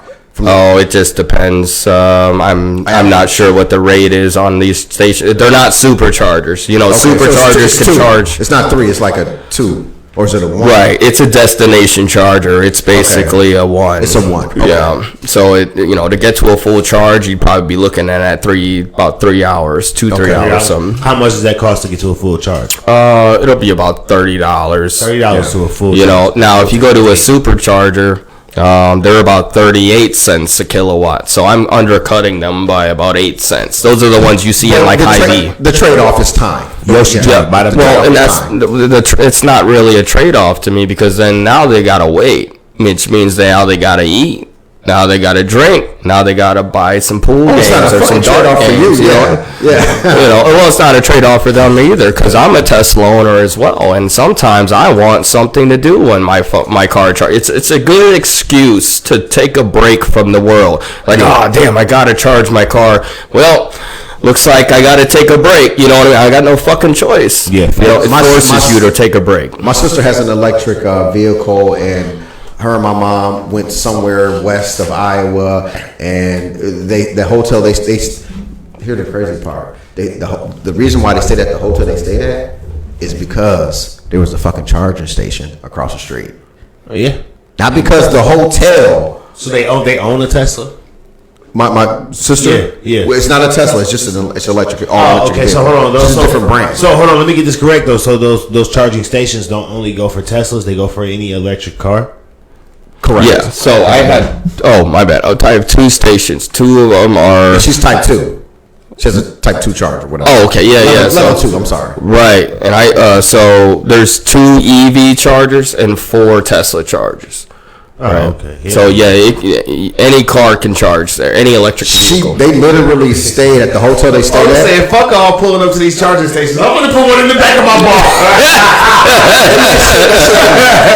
That shit crazy, bro. That shit is fucking. But I will say that if my little sister and my mom thought like that, I know a lot of people think like that. We're gonna chill at this room because of the station. Yeah, because they picked the destination because of the availability of a charging station. Absolutely, yeah. That was a bar. No, that's a bar. No one has done it. I've never seen anyone. There's not a fucking bar around here that has a charger, bro. Oh man, you just listen. You know how many facts you heard tonight? You can't even really think of a charging station downtown. Not downtown, no. You gotta go uptown. Yeah, you gotta go. Something downtown. You gotta go to 53rd. You gotta go to Bettendorf. You gotta go to Bettendorf. You gotta go to Utica Ridge Road. Yeah, you gotta go to those uppity up. The white collar neighborhoods. So City of Davenport. Don't fuck with me. I ain't got no. You gotta get him some type of. Hey, fuck with him too, man. He's an ally now. Man, he's trying to put it into the community. Shout out to the city. You feel me? I just want to understand something. If the city of Davenport, Illuminati, and some of you niggas with Illuminati, with cameras with belts.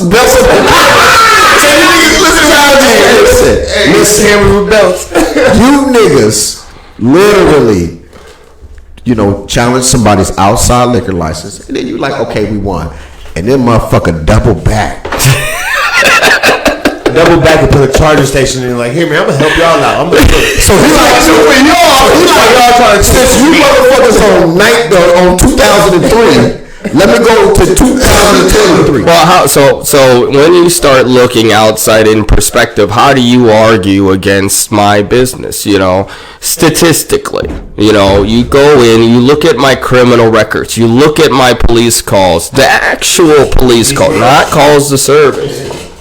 Which none of that shit really should matter if nothing happened, really. If no crimes happen, and honestly, once you start taking a comparison to other establishments in the area that are both like and unlike mine, statistically, I have one of the safest establishments in the liquor establishments in the area. Bro, you not hella nice. Look, you can hear about a lot of traffic being down there, but you have never really heard about no bullshit happening down there. You can hear about a lot of people being there and then it being like, a popular place. in the nightlife, but I have never really heard about nobody. I mean, I heard about people arguing and doing little small shit. Of course, it happens anywhere. That's a bar, yeah. Yeah, you know what I'm saying, bro. But nobody has been killed there. There hasn't been a shooting there. No. You know what I'm saying? Like what bad can you really One say? of the worst things that happened in downtown Davenport with that whole scene in the last 10 years was shenanigans on St. Patrick's Day. Oh, and who did that? The stabbing. The stabbing. On St. Patrick's Day. On St. Patrick's Day. At shenanigans. That was one of the worst events in the And they did not look like me. Well, there was that one person that was killed in Carriage House last year. Y'all know about What? No. Hold on. Well, wait, see, that's the thing. There's a lot of things that aren't made Shout out to mainstream. Kyle. I love Kyle. Never trying to No, see that's Kyle. not the You know what I'm owner. saying? That's not the owner. Of Carriage House, yes, Cal owns 50% of Carriage House. If not 50, then more. But he owns a percentage of Carriage House. I know that owner of Carriage House. I'm gonna stop naming bars. I'm just gonna start naming general areas.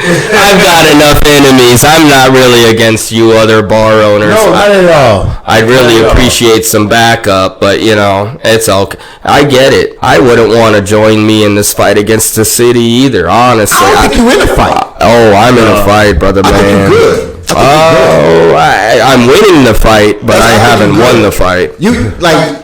I'm tired. You're not from Davenport. Like you from Davenport, but you're not from that's Davenport. my best. That's my greatest advantage. That you're not from Davenport. That I'm not from but Davenport. If you were from Davenport, there's no way. No, there's no way. Oh my God. There's no way. Absolutely not. You understand how to move. If you have what you had in plus.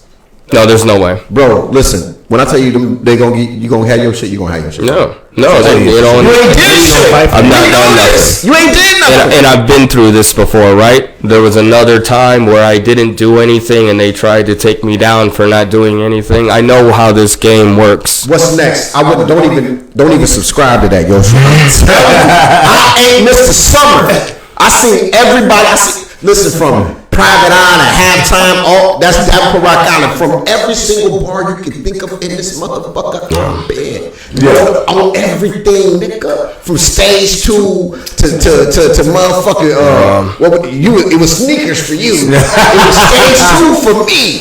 Bro, I ain't Mr. Beat. I ain't Mr. Summer. You heard? Ain't Mr. Summer. You straight. What's next for sure, bro? What's So, next? I took a trip to Nashville. I don't know if you guys follow my Facebook. Oh yeah, no, I seen that you and What's Facebook records? What's his name? TJ. Yes, TJ. That's my boy. Shout out to TJ. Yeah. He had the car lot out there. Yes, sir. TJ. Yes, sir. Shout out TJ's TJ, a very good dude, man. Yeah, honestly, dude, man. Shout out TJ. Me and him shared some moments that, man, sometimes only guys that have grown up together, you know what I mean, would share. You feel like that was your lifelong friend? I know. Yeah. I became close to that.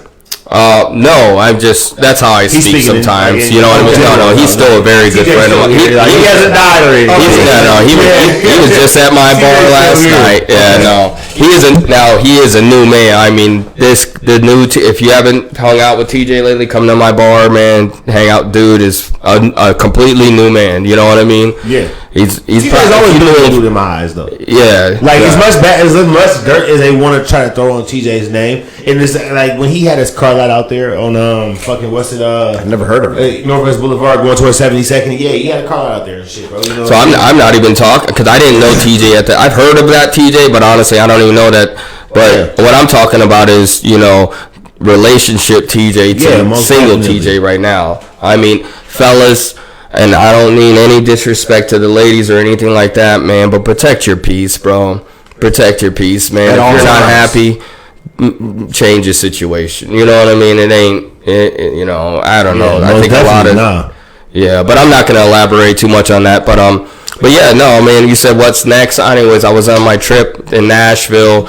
I ended up linking up with a buddy of mine, and he took me to this after hours spot, right? Mm-hmm. And this spot opened at 12, closed at 6 in the morning, and That's the South, baby. I'm like, how? Right? Me, inquisitive me. No place to go. Yeah, I'm like, yo, this is gonna be. Before I got there, I'm like, this is gonna be some ghetto ass in the wall, hole in the wall, bullshit ass. You know what I mean? Bro, I get there.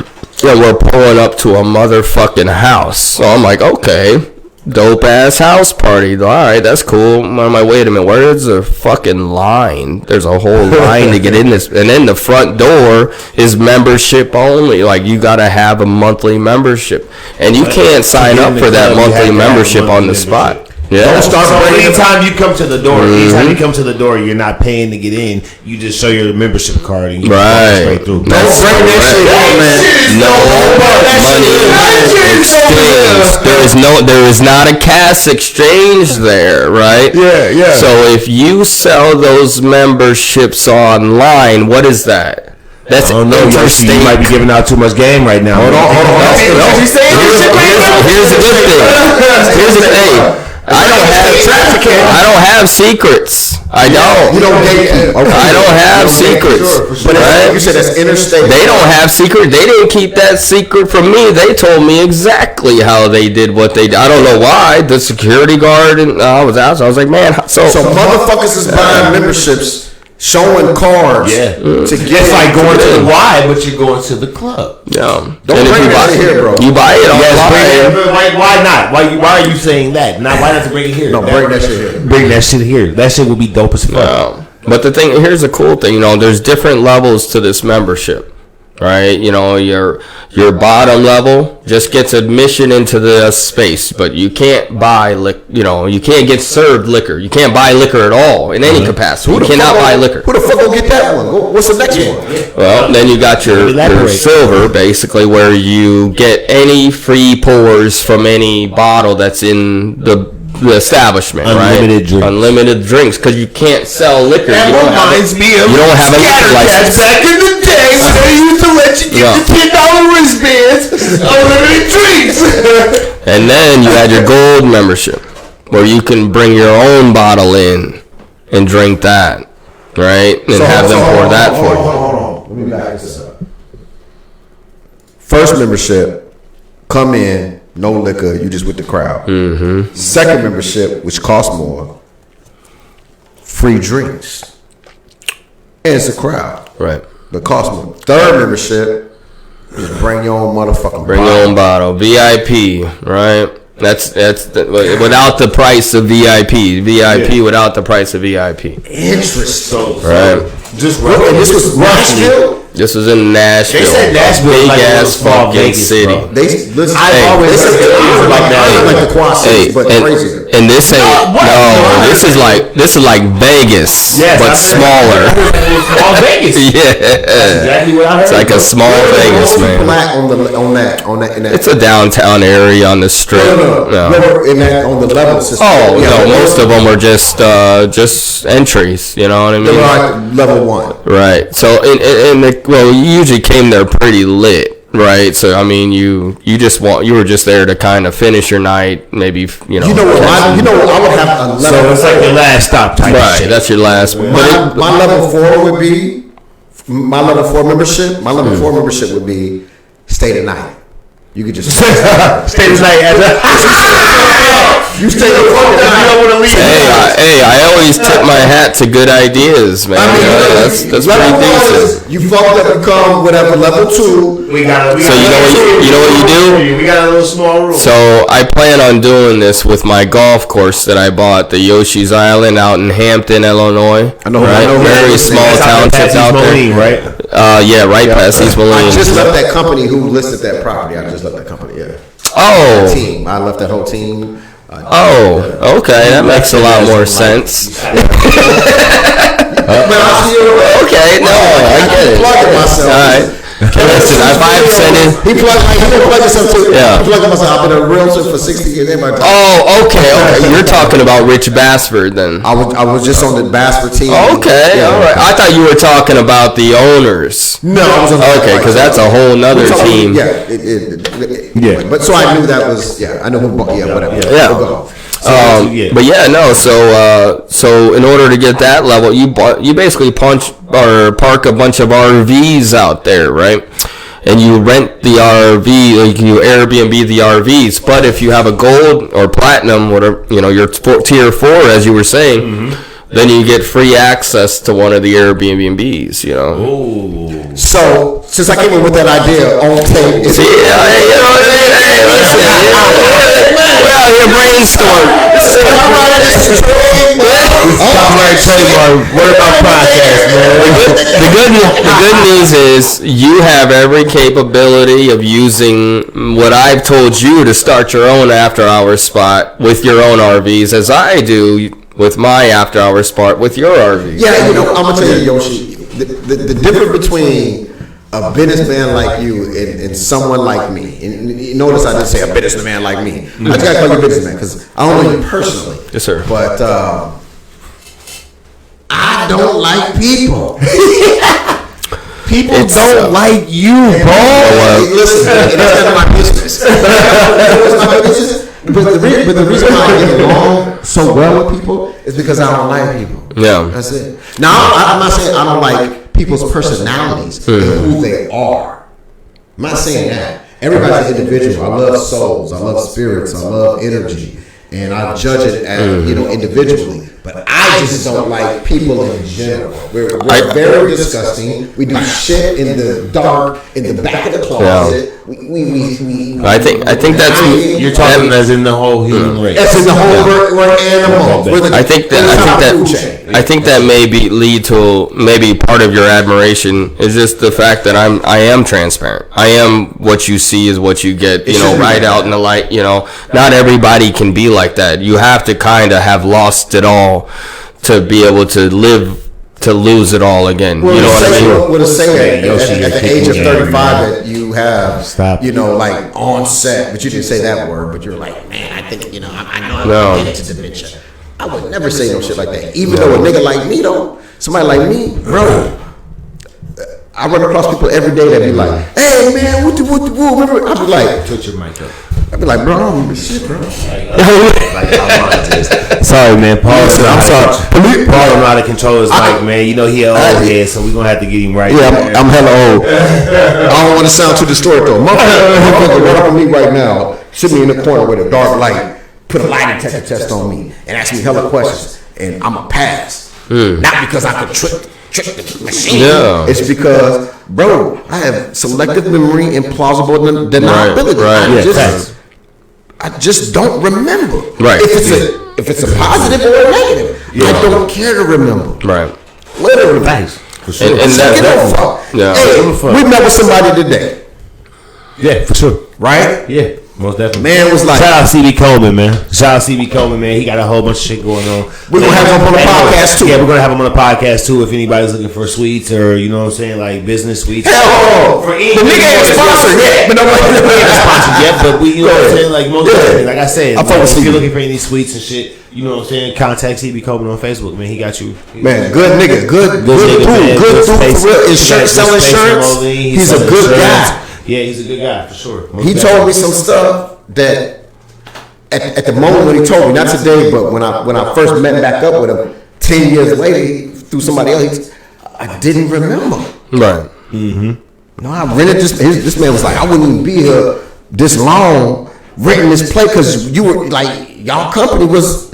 He was like, you gave me a shot, and I was like, I feel like that's where I'm lacking too. Is I haven't connected with other black entrepreneurs and why do you think connecting with black entrepreneurs is important? Like, why do you think that's important? I think it's pretty evident that we're disadvantaged in this area pretty significantly. You think so? The same things that I'm going through with my bar. I mean, they don't mind making money off the back of black citizens. What do you mean? The owner or the city? There's this collection. This is a theory, by the way. It's got to be a theory. There's this collection of maybe approximately 100 millionaires in this area, and they control all. It's more than that. 100 millionaires. It's more than that, baby. In the QC. I'm not saying all the millionaires are part of this group, but I'm saying there's about 100 of them. Okay, baby. Right, and they run all of the money here. There's not a big area, and 100 millionaires is a lot. Yeah, I would say it's 100 millionaires is $100 million. Shit. I would say I would say it's less. I would say it's less than that, but and I'm not even talking about $1 million millionaire. No, we're talking about multi-million. I would say it's less than that. That run this area, and I'm gonna tell you this right here. I'm gonna just be frank with you. Motherfucker call me a sellout all day. I don't give a fuck what you motherfucker call me. I'm gonna be honest with you. It is what it is, man. You know what I'm saying?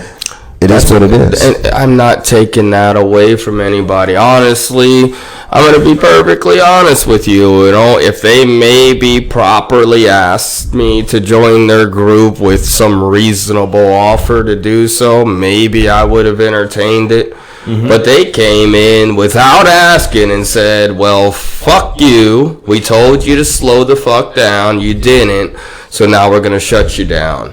But so I mean, like, so hold on, they're trying to shut your whole bar down all in completely. Oh yeah, that wasn't their last effort. That was their first step. That was the first step was taking the outdoor liquor license. Of course, they can't. I'm gonna say a statement to you. State can take my license. When we close this out, I'm gonna say a statement to you that hopefully changes your whole mind. When I say the statement to you, because at the end of the day, like I'm born and raised in Davenport. I'm a motherfucking Republican. At the end of the day, though, most of the Republicans that I fuck with didn't. Hey, you gonna see Trump signs, and I'm a capitalist. Yeah, you gonna see Trump signs on my bar when it come election time. Oh yeah, chat don't. Hey, I didn't buy into the bullshit. Everybody that know I run to my own beat. I don't care about shit else. No, I didn't become a weirdo, which is being a weirdo is cool now, but I've been a weirdo. Everybody knows that weird shit is dope as fuck right now. Right now, but not when I was doing me. When I was doing me, wearing wallet chains and eye piercings, they thought I worshiped the devil when I was 17, 18. It was not that type of worshiper. You feel me? But I was always doing me. Everybody that known me for 40 plus years, for 30 plus years, know this shit. Women, guys, black, white, green, purple, they know that shit about me from junior high on up. I don't give a fuck about nothing. I'm telling you, I'm born and raised here. There's a certain way we operate here. This is what it is. It is. Money is great, but it's really a community. It's really who the fuck you know. That's the big money about. No, I rub elbows with some of these million. I'm not against all of them. I'm just against the ones that are against me. Everybody that got power around here don't got money. I'll say that on the mic. No, I'll say that on the mic. They don't have money, but the people who support them do. Yeah, influence. There's a reason why everybody has a part to play. You know what people respect. And this is a pyramid, you know what I mean? It ain't no damn, equal. Everybody's equal in this. Fuck no, everybody's supposed to be equal. Yeah. This is like racism is second place to classism. But I'll tell you this though, bro. Real talk. At the top of the pyramid, it is who you are, who you know. Yeah. You may not be good with money, but I know your people. My people know your people that are good with money. And you could fuck up your whole. You could be a fuck up your whole life. But your people still control my people. That's the type of shit that runs small communities. There's a millionaire that I'm very close with, and I consider him a good friend of mine. And I feel like this kind of hindered our relationship, my fight with the city. He's not against me, but he, you know what I mean? He can't involve himself with this because the repercussions that come along with it. But what I'm saying is he gave me the benefit of the doubt while I still had an ankle bracelet around my ankle and I had 2 murder charges against me. He sold me my first Airbnb. You know what I mean? And what was your first Airbnb at? Illinois or Iowa? It's in Illinois. I seen you on Locust one day. Tell me if I'm right or wrong. I seen you on Locust one day right across the street from Sedlow looking at a property. It was open. You're looking at right there across the street from that little sandwich shop? Yeah, I never ended up moving on that. Oh, yeah, okay. You didn't want to fuck with it? No, not at I kind of figured you was interested because I was sitting there getting sandwiches and shit. Yeah. And I seen you outside. I seen a little sign in the front. I'm like, man, look at Yoshi trying to get another Airbnb. Can I ask you a question? Can I ask you a question? On everything. Can I ask you a question? Go ahead. Answer this. So, you rather go to, not you rather, Cafe Express or Village Deli Corner? Because that's what your motherfucking ass was looking at this nigga. Cafe Express or Village Deli Corner? The nigga said, I plead the fifth on that one. Oh, I plead the fifth on that one. I ain't gonna lie to you, man. I can't choose between the two. Listen, I'm sorry. Cafe Express is the only motherfuckers in town with you know what they used to be, right? With bean sprouts. You know what they used to be back in the day, right? I mean, I went to Washington. Ice cream shop. That was like Dairy Queen or some shit, bro. You know what I'm saying? Like, yeah, no, it wasn't. Yes, the fuck it was. No, it wasn't, bro. Chat. If anybody in this chat right now, right there, Cafe Express, boom, meeting. In the words of my nigga Dominique, y'all call the nigga Sneak. It must be two sides. Yeah, okay. And that's the words of do your research, nigga. I used to live right around the corner. Nigga, that bitch used to be an ice cream spot. Nigga used to be like Dairy Queen or some shit like that. No, it didn't, nigga. All right, but yeah, long story short, but yeah, Yoshi, man. It didn't, though. Nah, fuck you, Paul. Uncle Bill's was Dairy Queen. So what's your next business endeavors, man? So that's that after hours spot at the Yoshi's. That'll be the move. What? So it's not the same location, is it? The Yoshi's Island in Hampton, Illinois. Okay, but that's like more of an outdoor location, right? Yeah, it's a mini golf course. Used to be Mississippi Birdie. Yeah. 3.5 acres, has a covered facility that can probably hold somewhere around 100 to 150 people. So you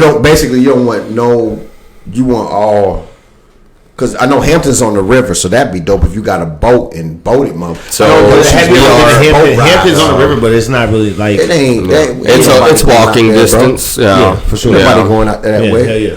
Mm-hmm. What you have cooking here? You had something cooking here. It didn't. Did it or did it? Oh, or is it? So I was supposed to purchase a pool hall building, a building for a pool hall, essentially. Yeah. That fell through off of North Brady. I'm still looking at other properties. Why did that fall through?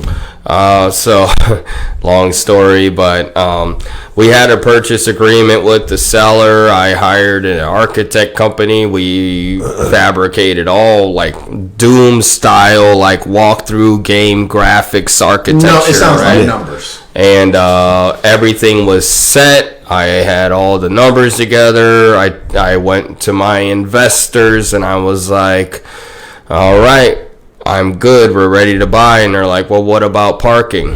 And I'm like, well, okay, we'll figure that out later. They're like, no, figure that out now. Like, what was wrong with the parking? We only had 8 spaces available, 16 altogether, front and back. That would have been your staff just alone. Yeah, we needed about 75. Right, so this was where Big Lots off Brady. Yeah, this is where they were. So I asked the owner of Big Lots. I'm like, hey, can I pay you to share your parking lot? The guy's like, yeah, give me an offer. I'm like, well, what about $1,000 a month? He's like, that's not even worth my time to discuss with you. Oh my God! That's why I wouldn't even have guessed that they would even like gave you the opportunity to even do that. To me, that's crazy because that's $1,000 more. I don't give a fuck if I offered $100 more. If it's $100 more, and they're probably like when you put they're probably basing that off of because of the Brady Stadium is right across the street. Think about how much they're charging the Brady Stadium. They're not. They're doing it for free. They weren't enforcing their parking, and they didn't have signs to enforce it. What property was that? Let me ask you that. I gotta ask that. What property was that? It's still currently a antique pawn shop, but this also is on Brady. But you don't remember where that little dance strip club school? It's called Pole House. Pole House. No, that was my sister's shop.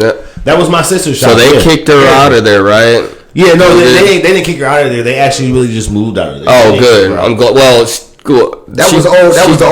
That was my sister. That was Erica. That was Eric and I can't forget her friend's name. If they did kick her out, she needs to sue the guy. because he never executed his end of the agreement. So I don't know what excuse he used to get them, because that was a problem. That was a conflict of our purchase agreement, and it was a stipulation that somehow he ended their contract, whether it was by buying the contract out, or finding a loophole in order to kick him out, right? Because they were not going anywhere before I was interested in the property. For sure. Right? So if they want to get with me on a copy of our purchase agreement in order to execute some sort of civil lawsuit, I'm all on board. You know what I mean? That was Erica and Michelle. I gotta be honest with you. Definitely.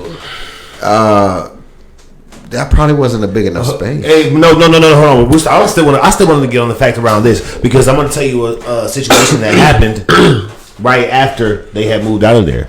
So, like, actually, when they had moved out and got all their stuff out of the fucking the location, just mysteriously, somebody came by and shot all the windows up like some type of gun, and shot all the front windows out, and he tried to make them pay for it. And like, they had no beef with nobody. Nobody had done that type of serious? Bro, all the front windows were shot out with something, and they didn't have no beef with nobody, bro. Crazy. That's what I'm saying. Whoa. Yes, that's highly weird, bro. You see what I'm saying? Whoa, that's crazy. And now that he says that type of shit, what he's saying right now, it sounds kind of corrupt, bro. It sounds very corrupt. Like, come on, my sister, she's not beefing with nobody, bro. Like, and Michelle's not beefing with nobody either. You're talking about Erica, right? Yes, Erica. I just see. Listen. Listen, I just seen Erica. I think it was her. I'm pretty sure it was her at High V. Yeah, bro. We in the same. We like damn near in the same aisle shopping. We ain't speak to each other. Yeah. When I see and she don't speak to motherfuckers she don't fuck with like that. She don't know you like that. She ain't gonna speak to you. Hold on, but here's the thing though. Yeah. Erica know the same people I know. Well, this ain't about Erica. I'm talking about what I'm saying. When I'm this, let me finish this though real quick. When I see shit like that, I know that I'm dealing with a motherfucker that real. Yeah, for sure. Ain't nothing to talk about. Like, so when I see that, I was like, man, that's Davenport shit. Yeah. It was an understanding without it being understanding. Just like, bro, we don't fake talk. What I'm saying, so that's crazy. I just find that highly that's crazy. Weird, that type, and like seeing that's dude, actually grinding. Seeing that he did that in y'all contract and what he said and like what he tried to make transpire, it makes me feel like he was the person who made somebody come and do that type of shit, bro. You see the dude? Yes, bro. Oh yeah. So here's the thing. It might have been this guy ran a bullshit ass antique shop. Right next door. In order to protect himself under the guise of buying stolen gold. Right. That's what he did. He bought stolen jewelry. That's his old deal. But he has this ridiculously priced antique. You ever go in there? No, it was right next door. So he had bullshit ass vases for like $2,500. Motherfucker was laundering money. Hey, listen, I'm not trying. I can't be a snitch. I'm not a motherfucker. I'm not involved in no. You know what I mean? I had an opportunity to walk that life. I'm a civilian. You know what I mean? This motherfucker. Hey. It is what it is. You know what I mean? You gotta call a spade a spade. I don't know this for sure. This is a theory. You know what I mean? But if you're pricing antique fucking bullshit for $1,000, $2,500, all this high end, but who the fuck ever comes there? Only people to sell stolen jewelry, bro. Crack. My sister was there like 2 years, and I swear to God, people used to come there and get jewelry, and like it was an occasion somebody I don't know how true this is, but somebody broke into there and I tried to rob the place of the jewelry. But long story short, I never used to see people come. Man. The only time I see people there, it was Radio Shack, and then it was Erica shit. That was Radio Shack. Come on. Radio Shack. Yes, Radio Shack. But then Radio Shack shut up. Erica got that joint, did pole dance. You know what I'm saying? She got a House Studios. She had a clothing business. She had that motherfucker popping. Yeah, they had motherfuckers in there. Look, they had a clothing store in there too, bro. She walked me through that motherfucker. My was open up. She walked me through that motherfucker. It was. She could have chose the joint next to Chorus Line if she wanted to. She could have had that joint. She wanted that joint. She got that joint. And what's crazy? appointment only. She was the only thing that was popping in that strip. That's what I'm saying. Nobody had that type of You shit. mentioned her shop as a landmark, right? Oh, Pole House. Oh, I know what you're talking Yep. about. For sure. You know what I mean? It's Right right now. on a landmark street, right in front of a landmark place where, like, you know what I'm saying? It's a lot of traffic. It's Brady. right in front of Brady Stadium. You gonna ride right past it, look past it, see a pole house. You know what I'm saying? Like, yeah, for sure. Brady. And like, but it's very wild how that shit transpired. So somebody come by there and shoot that shit up. Shut you it up, can't bro. get that motherfucker. Even though I think for your idea it was probably too small. It was too Their small. logo was For your still idea. in the window when the shots happened. Their logo had like it was wild, bro. Like it was unexplainable. But yeah, man, so like It's like somebody came through, shot up the logo, like dance, bitch, dance, because her motherfucking logo was a bitch on the pole. Dance, bitch, dance, slide, bitch, slide. So know you what said the after hour spot is the next thing. You know what I'm saying? Hampton, Illinois. That's the big next move. And, Hey, chat. If y'all when y'all listening, y'all hear Hampton, Illinois, you probably think it's far or some shit, but it's not far. It's So, right across the what we're river. gonna It's do- going to East Moline. It's like going from Bettendorf to Davenport if you're in East. Hey, Moline. listen, you know Kevo is out here. Yes, You know Kevo is out here. out here. Yeah.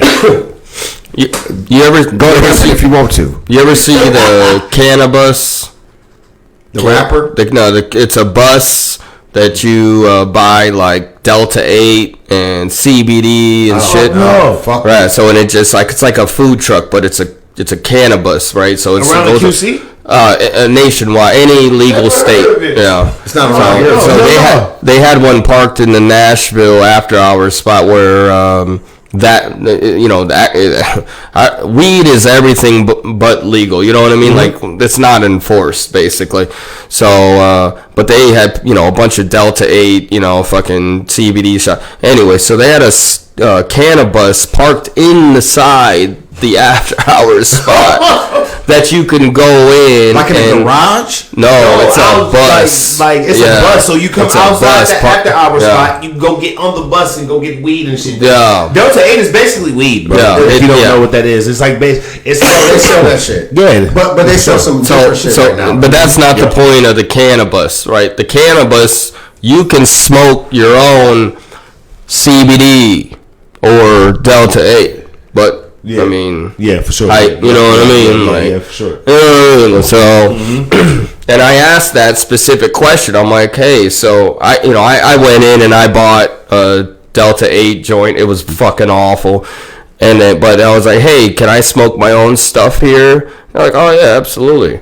Well, motherfuck, say no more. You know what I mean? Yeah. And you never knew the difference. Damn. Yeah, yeah, for sure. No. No, you don't. Because I actually went and bought some Delta 8 shit from Delta 88. I'm not gonna name the gas station because at the end of the day, he had this shit in his gas station. And nigga, I went there and bought like 2 carts from him one day, bro. No. I'm not gonna say that either. No, I'm not gonna say that either. But look, I'm not gonna say that. Like I said, one of my podcasts, we're not trying to incriminate nobody or none of that We don't shit. do that shit. But look though, so I went in there and bought a couple carts and shit. Yeah. So like 2-3 days later, I'm like, man, these carts are actually really dang. So knowing me, You said carts, so it wasn't weed flour. carts, weed carts. It wasn't flour, okay. It wasn't flour. It was carts. I'm like, I'm gonna take these carts and do my thing with them. You know what I'm saying? Like, hey, shit. You know what I'm saying? Like, you know niggas, bro. You know what I'm saying? Yeah. So I go in the gas station trying to get some more. Bro, they're all going. The whole shelf is empty.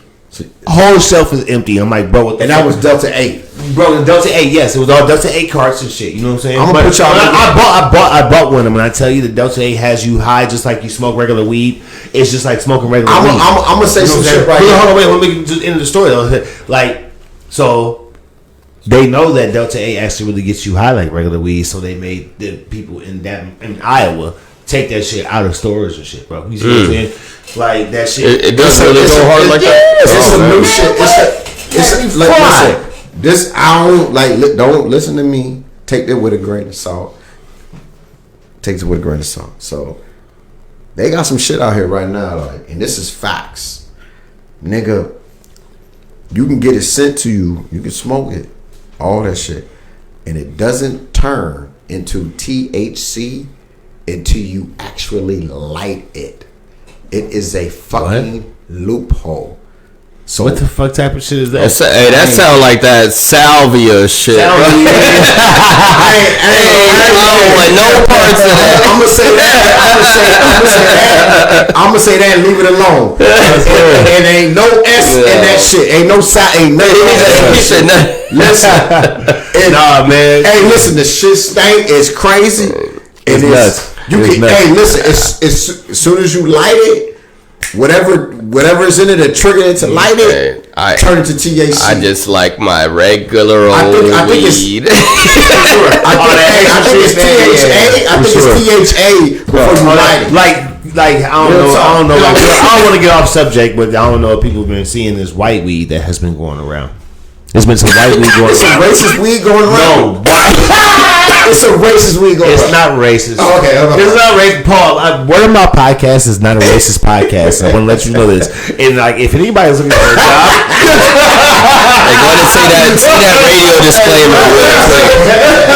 But look though, there's some white weed going around, and like, I don't feel safe smoking this shit. I'm like, I'm cool, bro. You know what I'm saying? Like I seen the shit, I touched it. Word of Mouth Podcast is not racist. It's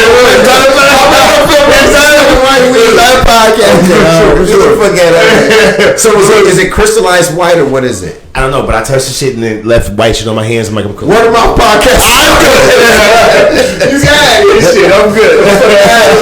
Yeah, man. But shit, yeah, man. Like you said, so as far as the, you know what I'm saying, the things you got going on in here to Illinois, you know, when you plan on opening that? So we're field testing a membership at my bar that's not going to be after hours related, but it is going to be drink and entrance related. Like different levels of membership will give you no cover, no matter what day. You know what I mean? You won't have to show your ID because does it give you an option to walk past people that's in line to get to the bar and you get you'll get front door privileges. You'll get to be able to cut through the front door, no line. He's saying you get this membership, you get inside of his bar. When you get inside of his bar, you take this membership to the fucking front, and you see people in line. You'll be able to get your drink before them. Is that what you're saying? Oh no, I'm sorry. It's entrance into the bar without standing in line. Oh, so you're not letting people get in front of people that's in line at the bar. So I mean, I haven't worked out the logistics of that. That would probably be kind of difficult. Maybe what would probably make people mad. We would have probably like a VIP membership bar. Oh yeah, you know what I mean. You can't shop at the bar unless you're so. If they can stay tonight, there you go. Because if we can stay tonight, which is my idea. Right. If they stay tonight, can we call that level Paul's Lounge? Right. And we would have a dedicated bartender that says, you know, I can't serve anyone other than VIP members. You know what I mean? I'm sorry. Paul's Lounge. Right. That way you can't get in line. Unless you show your membership here, you can't shop at this bar. You have to go. And I've got regulars that spend probably $500 to $1,000 a week in my bar. You know what I mean? Sure. An individual. So they would love this membership. They would save more money than what they'd spend on a membership because we would have drink discounts. Like I said, skip the line. Maybe complimentary like bottle service once a year. Type stuff. That's facts. That's dope. Man. So you're gonna be you're gonna be the first person in this area to even do anything like that. The charger station alone. Just that lets you know, like, hey, man, that lets you know, like, people with money. That lets you know people with money. You're welcome here. Can you imagine? You're welcome here. This ain't now watch this shit. You're welcome here. Now watch this shit. I gotta get a piece of this too. Can you imagine pulling up in your EV, charging up, right? Yeah. Bottle girl come out with a motherfucking bottle for you while you at the charging station. So that is you got the outdoor drinking license. So any outdoor license is contained to a clearly delineated area. Well, you just said that you got some license. That's right. Yeah, unless I actually enclosed my parking lot, that's not legal. No, because they took your outdoor liquor. Well, even if I did, it would have to be a clearly delineated area from the rest of the space. So I would have to have a fence around it. Okay, yeah. No. Like you can't come in this area unless you're charging your car. It's all cosmetic. She just comes out with a bottle like, this is yours. You came to charge here. You VIP, you membership. Yeah. Now bring your ass over in this section to drink while your car charged. That is so fucking dope. You feel me? That's dope. You got one bottle. That bottle is less than whatever you go. We ain't gonna serve you more because you're charging your car and you might leave, but you at least get this little one bottle with 0.2% alcohol in that bitch. It's not even enough for you to drive. You know what I'm talking about? You feel me? So Yoshi, man. Is there anything while you're here right now that you want to fuck? Is there anything that you want to speak on while you have the people's attention right now? Baby mama drama, business drama, like personal accomplishments. Is there anything that you want to tell the community? Air out some shit, nigga. Blah, blah, blah, and whatever, nigga. Just to touch on a couple subjects that I thought we might hit, but there's just so much. There's so much. Go ahead, yes. Hey, we're not stopping you. Look, listen here. We're not stopping you. Podcast. This is Yoshi podcast. It's word about, but it's Yoshi podcast. Go. You brought up the two girls in the whole. Yoshi, I don't mean to stop you, but we got somebody chiming in right now in the comments, and they wanted me to ask you a question. Is it cool if I ask you this question? You know what? Instead of me, this is your time to chime in and ask Yoshi anything y'all want to ask him. So the first comment that somebody asked.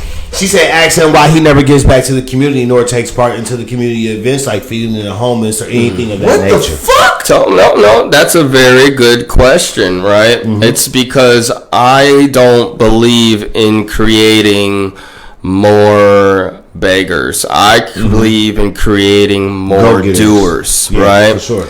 Right? What did Jesus say?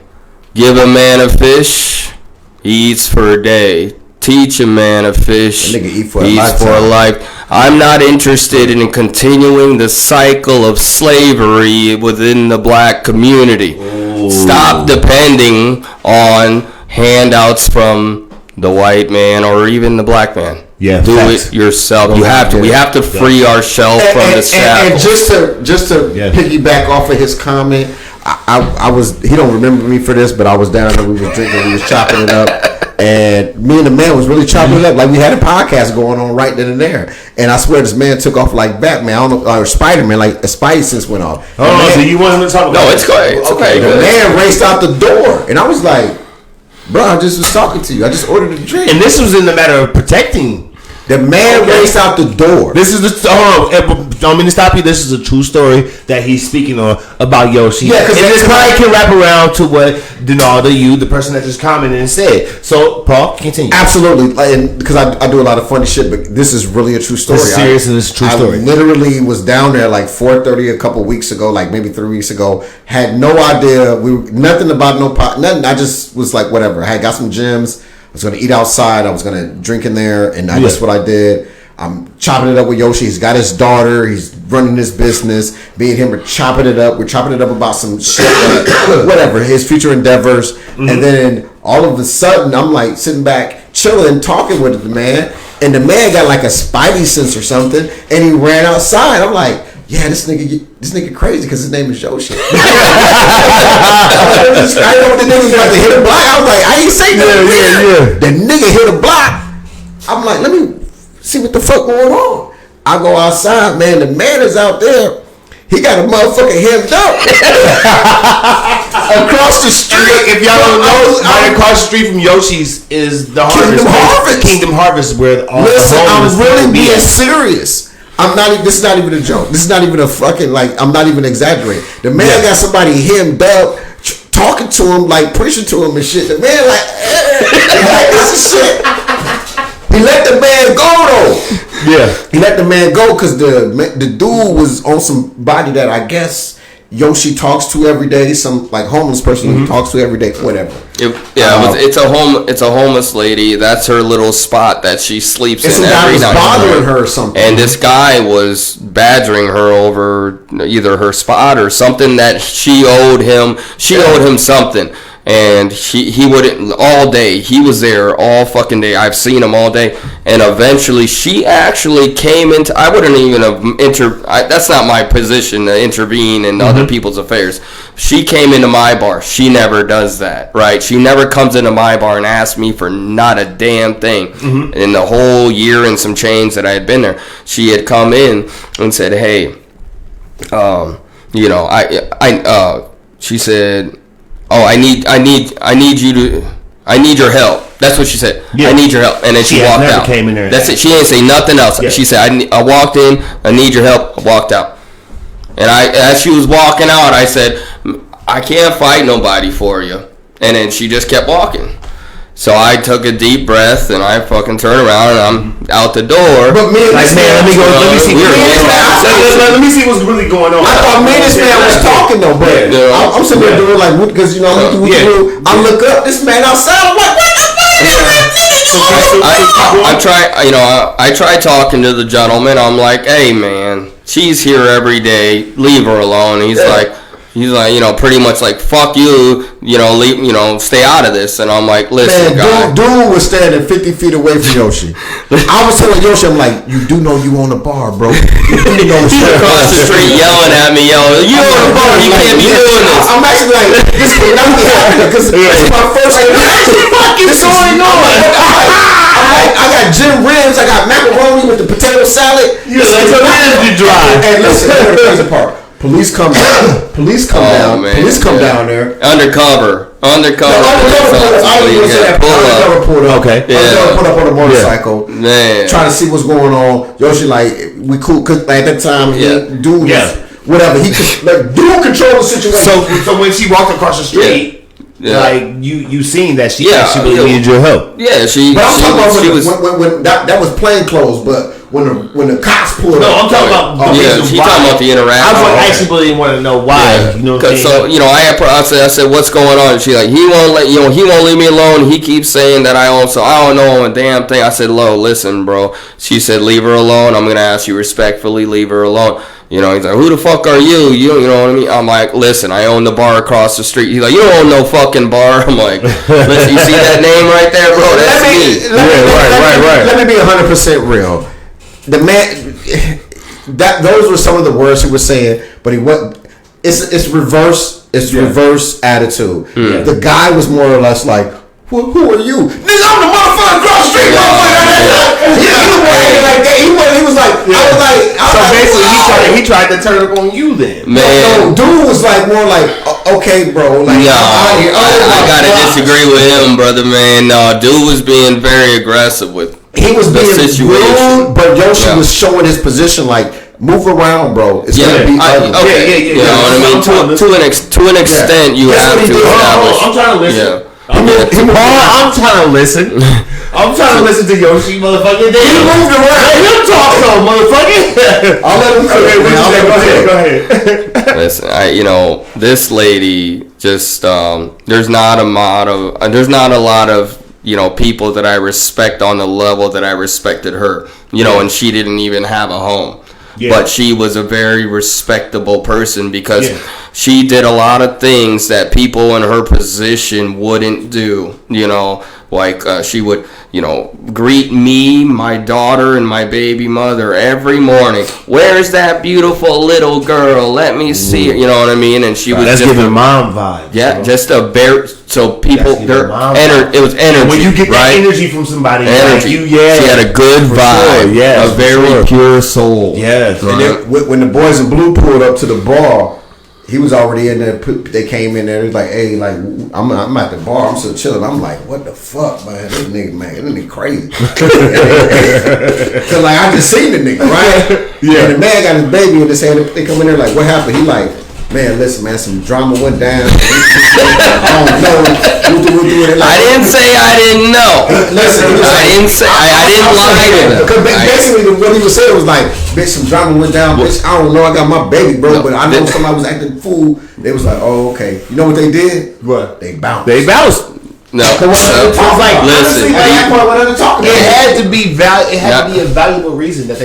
All that shit he talking about, like, hey man, you need to go ahead and leave. No, he was like, nigga, get the fuck up out of here. Dude was like, I just want to talk to her. He's like, nigga, you know you're not about to talk to her, bro. You done disrespected her. Get the fuck up out of here. I'm like, Yoshi, you got a bar. He like, fuck all that shit, man. Get the fuck up out of here, nigga. He talking to dude like, listen, man, I'm with the woo. No, you didn't say whoop-de-woo. You said you gonna have to do what you gonna do. And listen, he said that shit. He said that shit 80 feet away with 3 bags in his hand. Unfortunately, that's just not how it went down. It just didn't go down that way. He didn't have any bags in his hands. He was right in my face. Yeah, and that's why I didn't feel like he was a threat to you. You feel like he was a threat. Hold on, wait. You feel like he was a threat to you, and not only to you. You feel like he was a threat. I just feel like he wasn't going to leave this lady alone. For sure. And the second I walked away, he was going to re-engage with her. This is Iowa. You have you stand your ground, though. So that not only means you stand your ground for yourself, you stand your ground for people. All I know is I seen Batman. You feel like you stand your ground for people that's right.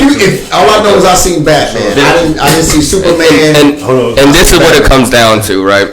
I had a lot to lose. Yeah. I had a lot to lose. I was going through my battle with the city. If I would have caught an assault charge, you know what I mean? Like, what would it have done to me? You know. But the thing about it is principle. We're back to principle. Some things are just worth acting on principle, regardless of the risk. You acted on that. Yeah, you know what I mean? Like, you just got to do the right thing. Sometimes, no matter whatever it costs you. You gotta do the right thing. You gotta do things that you believe in. I hope that answer little lady that asked that question, because I seen the man not only get back to the community, but about to whoop the bad community ass. I seen it at my own expense. I don't gain without him even knowing. I don't gain anything from that. What do I gain from that? Is there another question? Nothing, but like you never know what could have transpired. He could have had a knife. He could have had a gun. Oh man, man, the people down there, like, I don't mean to speak on the homeless community or nothing. Hey, bro, they always got something. They love drugs and shit too, man. Listen, dude pulled up. Dude ran across the street. I'm like, what the fuck is this man doing? I walked across the street like, what the fuck? Man, the man over there on some Batman shit. Man, I see the man doing this, doing kicks, putting motherfuckers in finger for leg locks, head dropping. I seen all kind of shit. I was like, what the fuck is the man doing? You have another question over there? Most definitely. Like, so, like, to wrap this up, you know what I'm saying? Like, you said what you wanted to address to the community and shit. You know what I'm saying? Like, so, like, what can people be looking out for Yoshi? And Yoshi's business. One of my biggest, this is like my epitome $2 million plus business idea, is the acquisition of a property. It's like a large commercial 15,000 square foot property in a very good high traffic area. And it's about a $750,000 project. I'm working on the funding right now through my bank, but it's gonna take a while. But my idea is to introduce like a destination, and that destination is gonna be centered around a bar and a pool hall. And then it's gonna have auxiliary businesses that are owned by other local business owners, right? It's like a mini mall, right? But with a centralized like theme.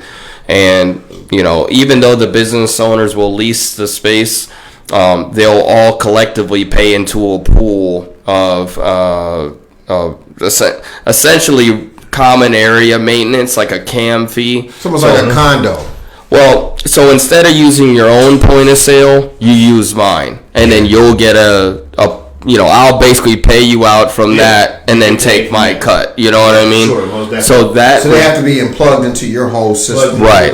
And what that does is it reduces the barrier to entry. You don't have to find your own point of sale system. We help pay for your build out. We coach you through starting your LLC, helping you maintain a payroll, helping you hire. Like a condo franchise. It's more of almost like a coaching slash leasing, slash like condo slash co-op.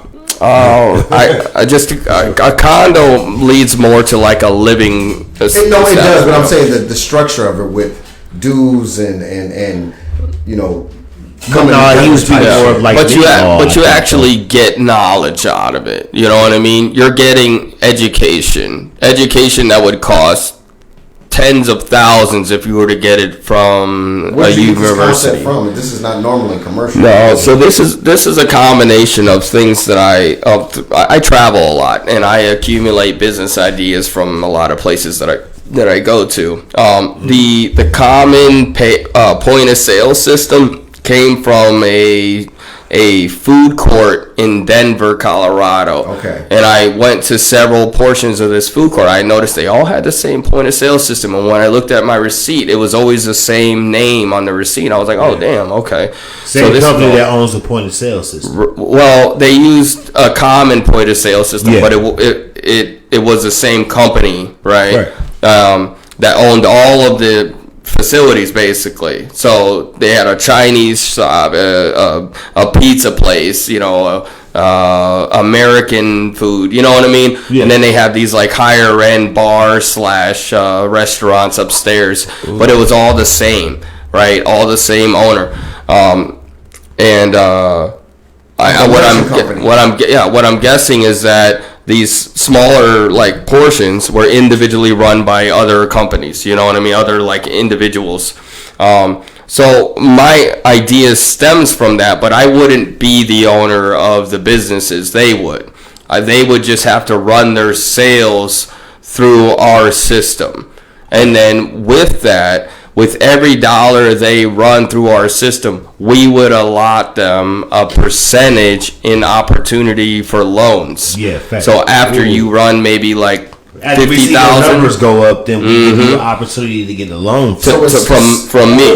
Right. It's motherfucking Yoshikoson. It's Yoshi moving something like a fintech. And that loan would be secured. It's like a capital loan. It's like a credit system. Right, and that loan would be secured through your revenue. Your revenue.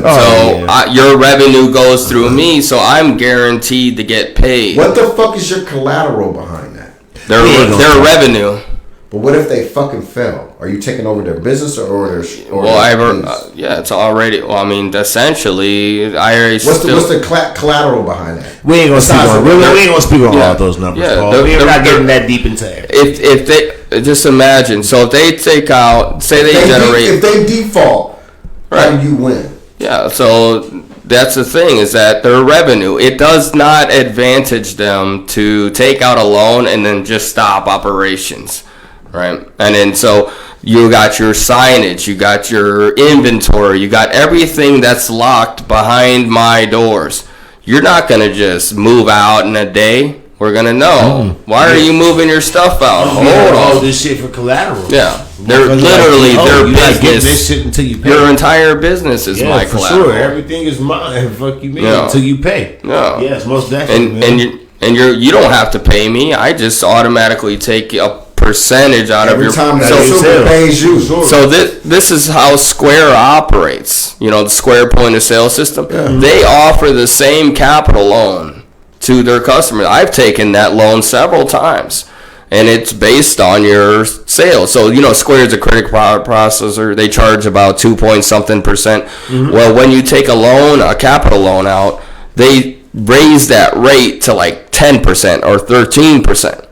To pay your loan back. So they're guaranteed to get paid as long as you still run your numbers. You know what I mean? Listen. What he just gave y'all, this is another pause. I'm just trying to. This nigga dropping game right now. What he just gave y'all. Look, man, word of mouth podcast. You not this nigga dropping game right now, y'all. If you're not running a point of sale through using credit cards, you're significantly disadvantaging yourself. Especially a point of sale system that doesn't offer you capital loans. I mean, that's your easiest loan. He's saying words, capital loans, point of sale, easy loans. And I just said that out of order from what he said, but I'm telling you that you don't hear those type of statements or phrases from the Instagram, Twitter, or TikTok followers that you follow.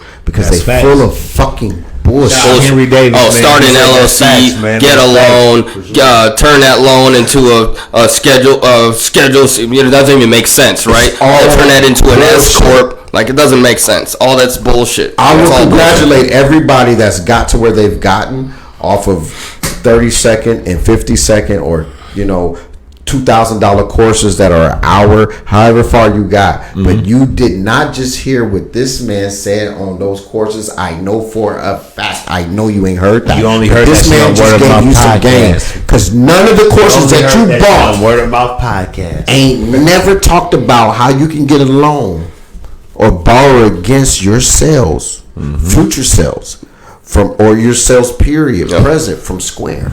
Absolutely. I can guarantee you ain't seen that in the You only course. heard that shit on Now Word of chime Mouth in on podcast. that. Now chime in on that. I know you ain't seen it. Because you could do that with M1. M1, the people I follow, the people I buy courses from will tell you that M1, you can sink money and buy stocks through M1 and you can borrow against your stocks at like 2%. Even though the interest rates are 8.5. This is game being dropped on Word of Mouth podcast. And I don't get that to everybody. Look, that's game being dropped on Word of Mouth podcast. I don't get that to everybody. Yoshi, man, we appreciate you coming through. Yes, man. sir. Like, I ain't gonna lie to you. Like, you know what I'm saying? You're What's your last name? You're appealing the community right now. Thank you, You know what I'm brother. saying? So you got a Thank you, man. Haddon is the last name. That's black. Haddon is Irish. I'm not white. Put 2 and 2 together. Yeah. But the first name is Filipino. Japanese. I'm not Japanese. How the that's a whole nother. We got to talk about. Hey, we might have to do a part 2 with Yoshi. We got to do part 2 with Yoshi. That shit crazy. You don't rap with no shit like that, do you? Do I rap? Yeah. No, I used to in high school. We might have to Yoshi come on here and drop some tracks. That was like, Hey, listen, bro. One of the craziest interviews we've had in our 3 seasons or 2.5 seasons. One of the best too. Oh, this is great. Listen, this is great. Longest with Kevo. Look, most definitely. Look though. Longest with Kevo. I can do this. With Kevo, I can do this shit. Kevo, cut your ass off. Kevo, cut your ass off. The nigga trying to replace me 4 times in this interview. Cause you know how I get down. Like, Y'all be looking for that job. Y'all be looking for that job. Y'all looking for that job interview on Indeed. Y'all can't do it like me. Nah, never, man. Look, you know, man, look, you only gonna hear these type of conversations on Word of Mouth podcast, man. Hey, look, And this nigga got a bar. You gotta get to him Friday night. What I tell you, I'm this guy's open right now. Why the fuck would this nigga come on a Friday when he know he got bullshit? That's how you know he fuck with us. There's some things that are more important. We got Yoshi at Yoshi's Canteen. That's on motherfucking second or third. Look, you might have you might want to, you know what I'm saying, become a sponsor of Word of Mouth podcast. So I think that's a great idea. Shout your shit out right now. Shout your shit out right now, bro. Yeah, so we got Yoshi's Bar and Filipino Canteen on 831 West 3rd Street. Let's get it. We've also got Yoshi's Tronics temporarily at the same location, 831 West 3rd Street. Let's go. We got Yoshi's Place, a collection of Airbnbs throughout the Quad Cities. Let's get it. We got Yoshi's Car, a collection number of of peer-to-peer car rentals. That's a number of through Toro. Including my Tesla, a Sentra. We're adding to that collection of vehicles right now. And we got Yoshi's Island, mini golf course out in Hampton that'll soon be available for catering for those who want to host events at any time of the day. Yes. So that could be an outdoor. Kevo, I have to give us props before we go. Yes. I have to give us props. First of all, I have to give us props. Yeah. What's that? Because, like, listen, the space me and Kevo are in, the sponsors that we have, obviously I can pump a bunch of money. Kevo can reach out to a bunch of sponsors and pump a bunch of money. We do this from the ground up. I just want to say this. Ground up. First of all, like, we see a lot of shit go, and this is not a dig. It's gonna sound like a dig, so I apologize. I'm not hating. There's a bunch of shit that goes on in the Quad Cities. You know, I'm a part of that fucking community. There's a bunch of speakers and all this other weird shit, and then you have all these words and all these trigger statements like generational wealth and passive income and all that weirdo shit. And everybody that's teaching that shit, you don't even know them. You can't touch them. You can't feel them. Man. But I'm sitting in front of a motherfucker right now that literally, when he go to bed at night, He wake up and he could look at his phone and he got notifications. Some from Snapchat, some from Facebook, some from Instagram. But I can guarantee you there's some from Cash App, there's some from his account that's all coming in. And we call that making money while you sleep. Yeah. But it's called passive income. Yeah. So when we start having these little financial literacy things, and you want to bring this motherfucker from this motherfucker place, and this motherfucker from this motherfucker place, when you got a motherfucker right here in the Quad Cities For free. I don't never pay for my advice. I ain't say that. I'm his manager. We gonna talk about how much it costs to get this nigga on the platform. We gonna air that out. But at the end of the day, you got a motherfucker right here. And then that lets me know how much you niggas don't even know about your motherfucking community. Yes. You gotta go outside. You have to get in tune. And look, before we end this podcast, I want to let y'all know, man, get in tune. You gotta give us credit. Hey, get in tune with your community. Like, honestly, like, get in tune with your people that community. the people that you grew up with, like, you know what I'm saying? You see them start businesses and everything else. Like, instead of going to support the businesses that you don't know and everything else, give it a chance to support the people that's around you. Like, you know, get a chance to know the people. Get a chance to know them and get a chance to support them. You know what I'm saying? Give that a chance. You know what I'm saying? Like, support your community. Get in tune with your community. Listen, I wanted to judge Yoshi so bad. I wanted to judge him so bad. And, you know, this is, you know, when he started, I was like, I wanted to judge him. I was like, whatever. Who the but fuck then, is you know, this me and guy? Kevin, Kevin was like, hey, who's? I was like, we got to get woo-woo. Yes. Kevin was like, Paul, you're a great-minded person. he was like, where did he come from? Shout out to I was like, thank you. man. I love Kevin knows everybody. If Kevin asks you a question. Like, I come into Kevin's crib. Kevin has two legends. Rest in peace, both of them. Is his parents. And they are legends. Like, nobody's going to ever disrespect them. They're legends. Most definitely. On the wall. So, it doesn't matter who Kevin's know. Kevin people know we're Davenport. Most definitely. So if somebody like Kevin says, where did he come from? Yeah. I'm like, that was just one question. And I was like, it's not like, who the fuck are you? That's no. That would have been a me. No, I didn't mean that. No disrespect. He said, no where did you disrespect. come from? So, hey, where's Cam? He owns a pizza.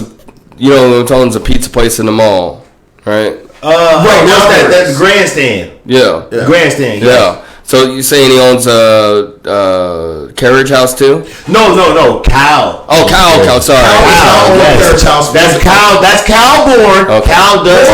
About that. Hey, Okay. yeah, That's not his spot. Hey, that is his spot. That's not his spot. We're gonna have to bring Cal on this podcast because he don't have to That one I'll be like Charlamagne the God. I will not be here. Hey man, Yoshi, man, we appreciate. We love you. Can I say a little send off statement? Most definitely. Go ahead. Say what you got to. So I'm not well connected here, and if I spoke ill of anybody, you know, just through my honest, just kind of dialogue here, you know, I'm more than welcome to have a private dialogue with you, even on a public show like this, where we can hash it out and figure out where we can meet on common ground. I'm not trying to be enemies with anybody. Facts. Not a single soul, especially if you're a minority. That sounds like it's coming from a humble. Especially if you're a minority. You didn't come out abrasive. You told your story and your experience. I just want it to be known. I'm not out here to make enemies, but I am out here to protect not only myself and my investments, but what I believe in. And I believe that the black community deserves better and fairer treatment in this area. And we can't keep getting shut down because we refuse to join the good old boys club. You know, I'm not saying we need to sit up here and create our own club or nothing like that. All I'm saying is that we need to defend each other from those who look to suppress our ability to be the best at what we can be.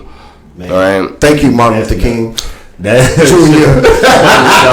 Hey Yoshi, man, we love you, man. We appreciate you. Yoshi, man, look, I'm no Yoshi, civil rights leader, that's for sure. Yeah, man. Paul's just an asshole. He's an old head. So he's gonna make old head jokes about that. Listen, thank you, Martin. Hey, we appreciate you, Yoshi, man. Like I said, you're listen, a pillar in the community, man. Like I said, we support you like anytime, bro. Like I said, anytime you want to come back on the show, just let us know, man. I appreciate Most you. definitely. Hey, listen, you might have my job. Hey, hold on. And before we end this podcast, let's give a shout out to our sponsors: The Lock Shop, Studio Lux, DJ's Fashion. Let's keep it going. La Mouf Boutique, which is my sister's bar. Yoshi's Bar. Let's keep Ronnie Ray's. And I think it's a couple more. It's a couple more. Whoever you are, you know, we love you too. Yes, and we love you. But I do want to say this before we end, and then I want Kevin to say something at the end, and Yoshi can say something at the end, because I don't want to maybe leave it at this. But I want to do a rest in peace to Josh Basalis. Rest in peace to the owner of the sneaker vault, a fucking pillar in our community. Yes, Josh. Hold on. Basalis, Let's have a moment of silence for Josh, man.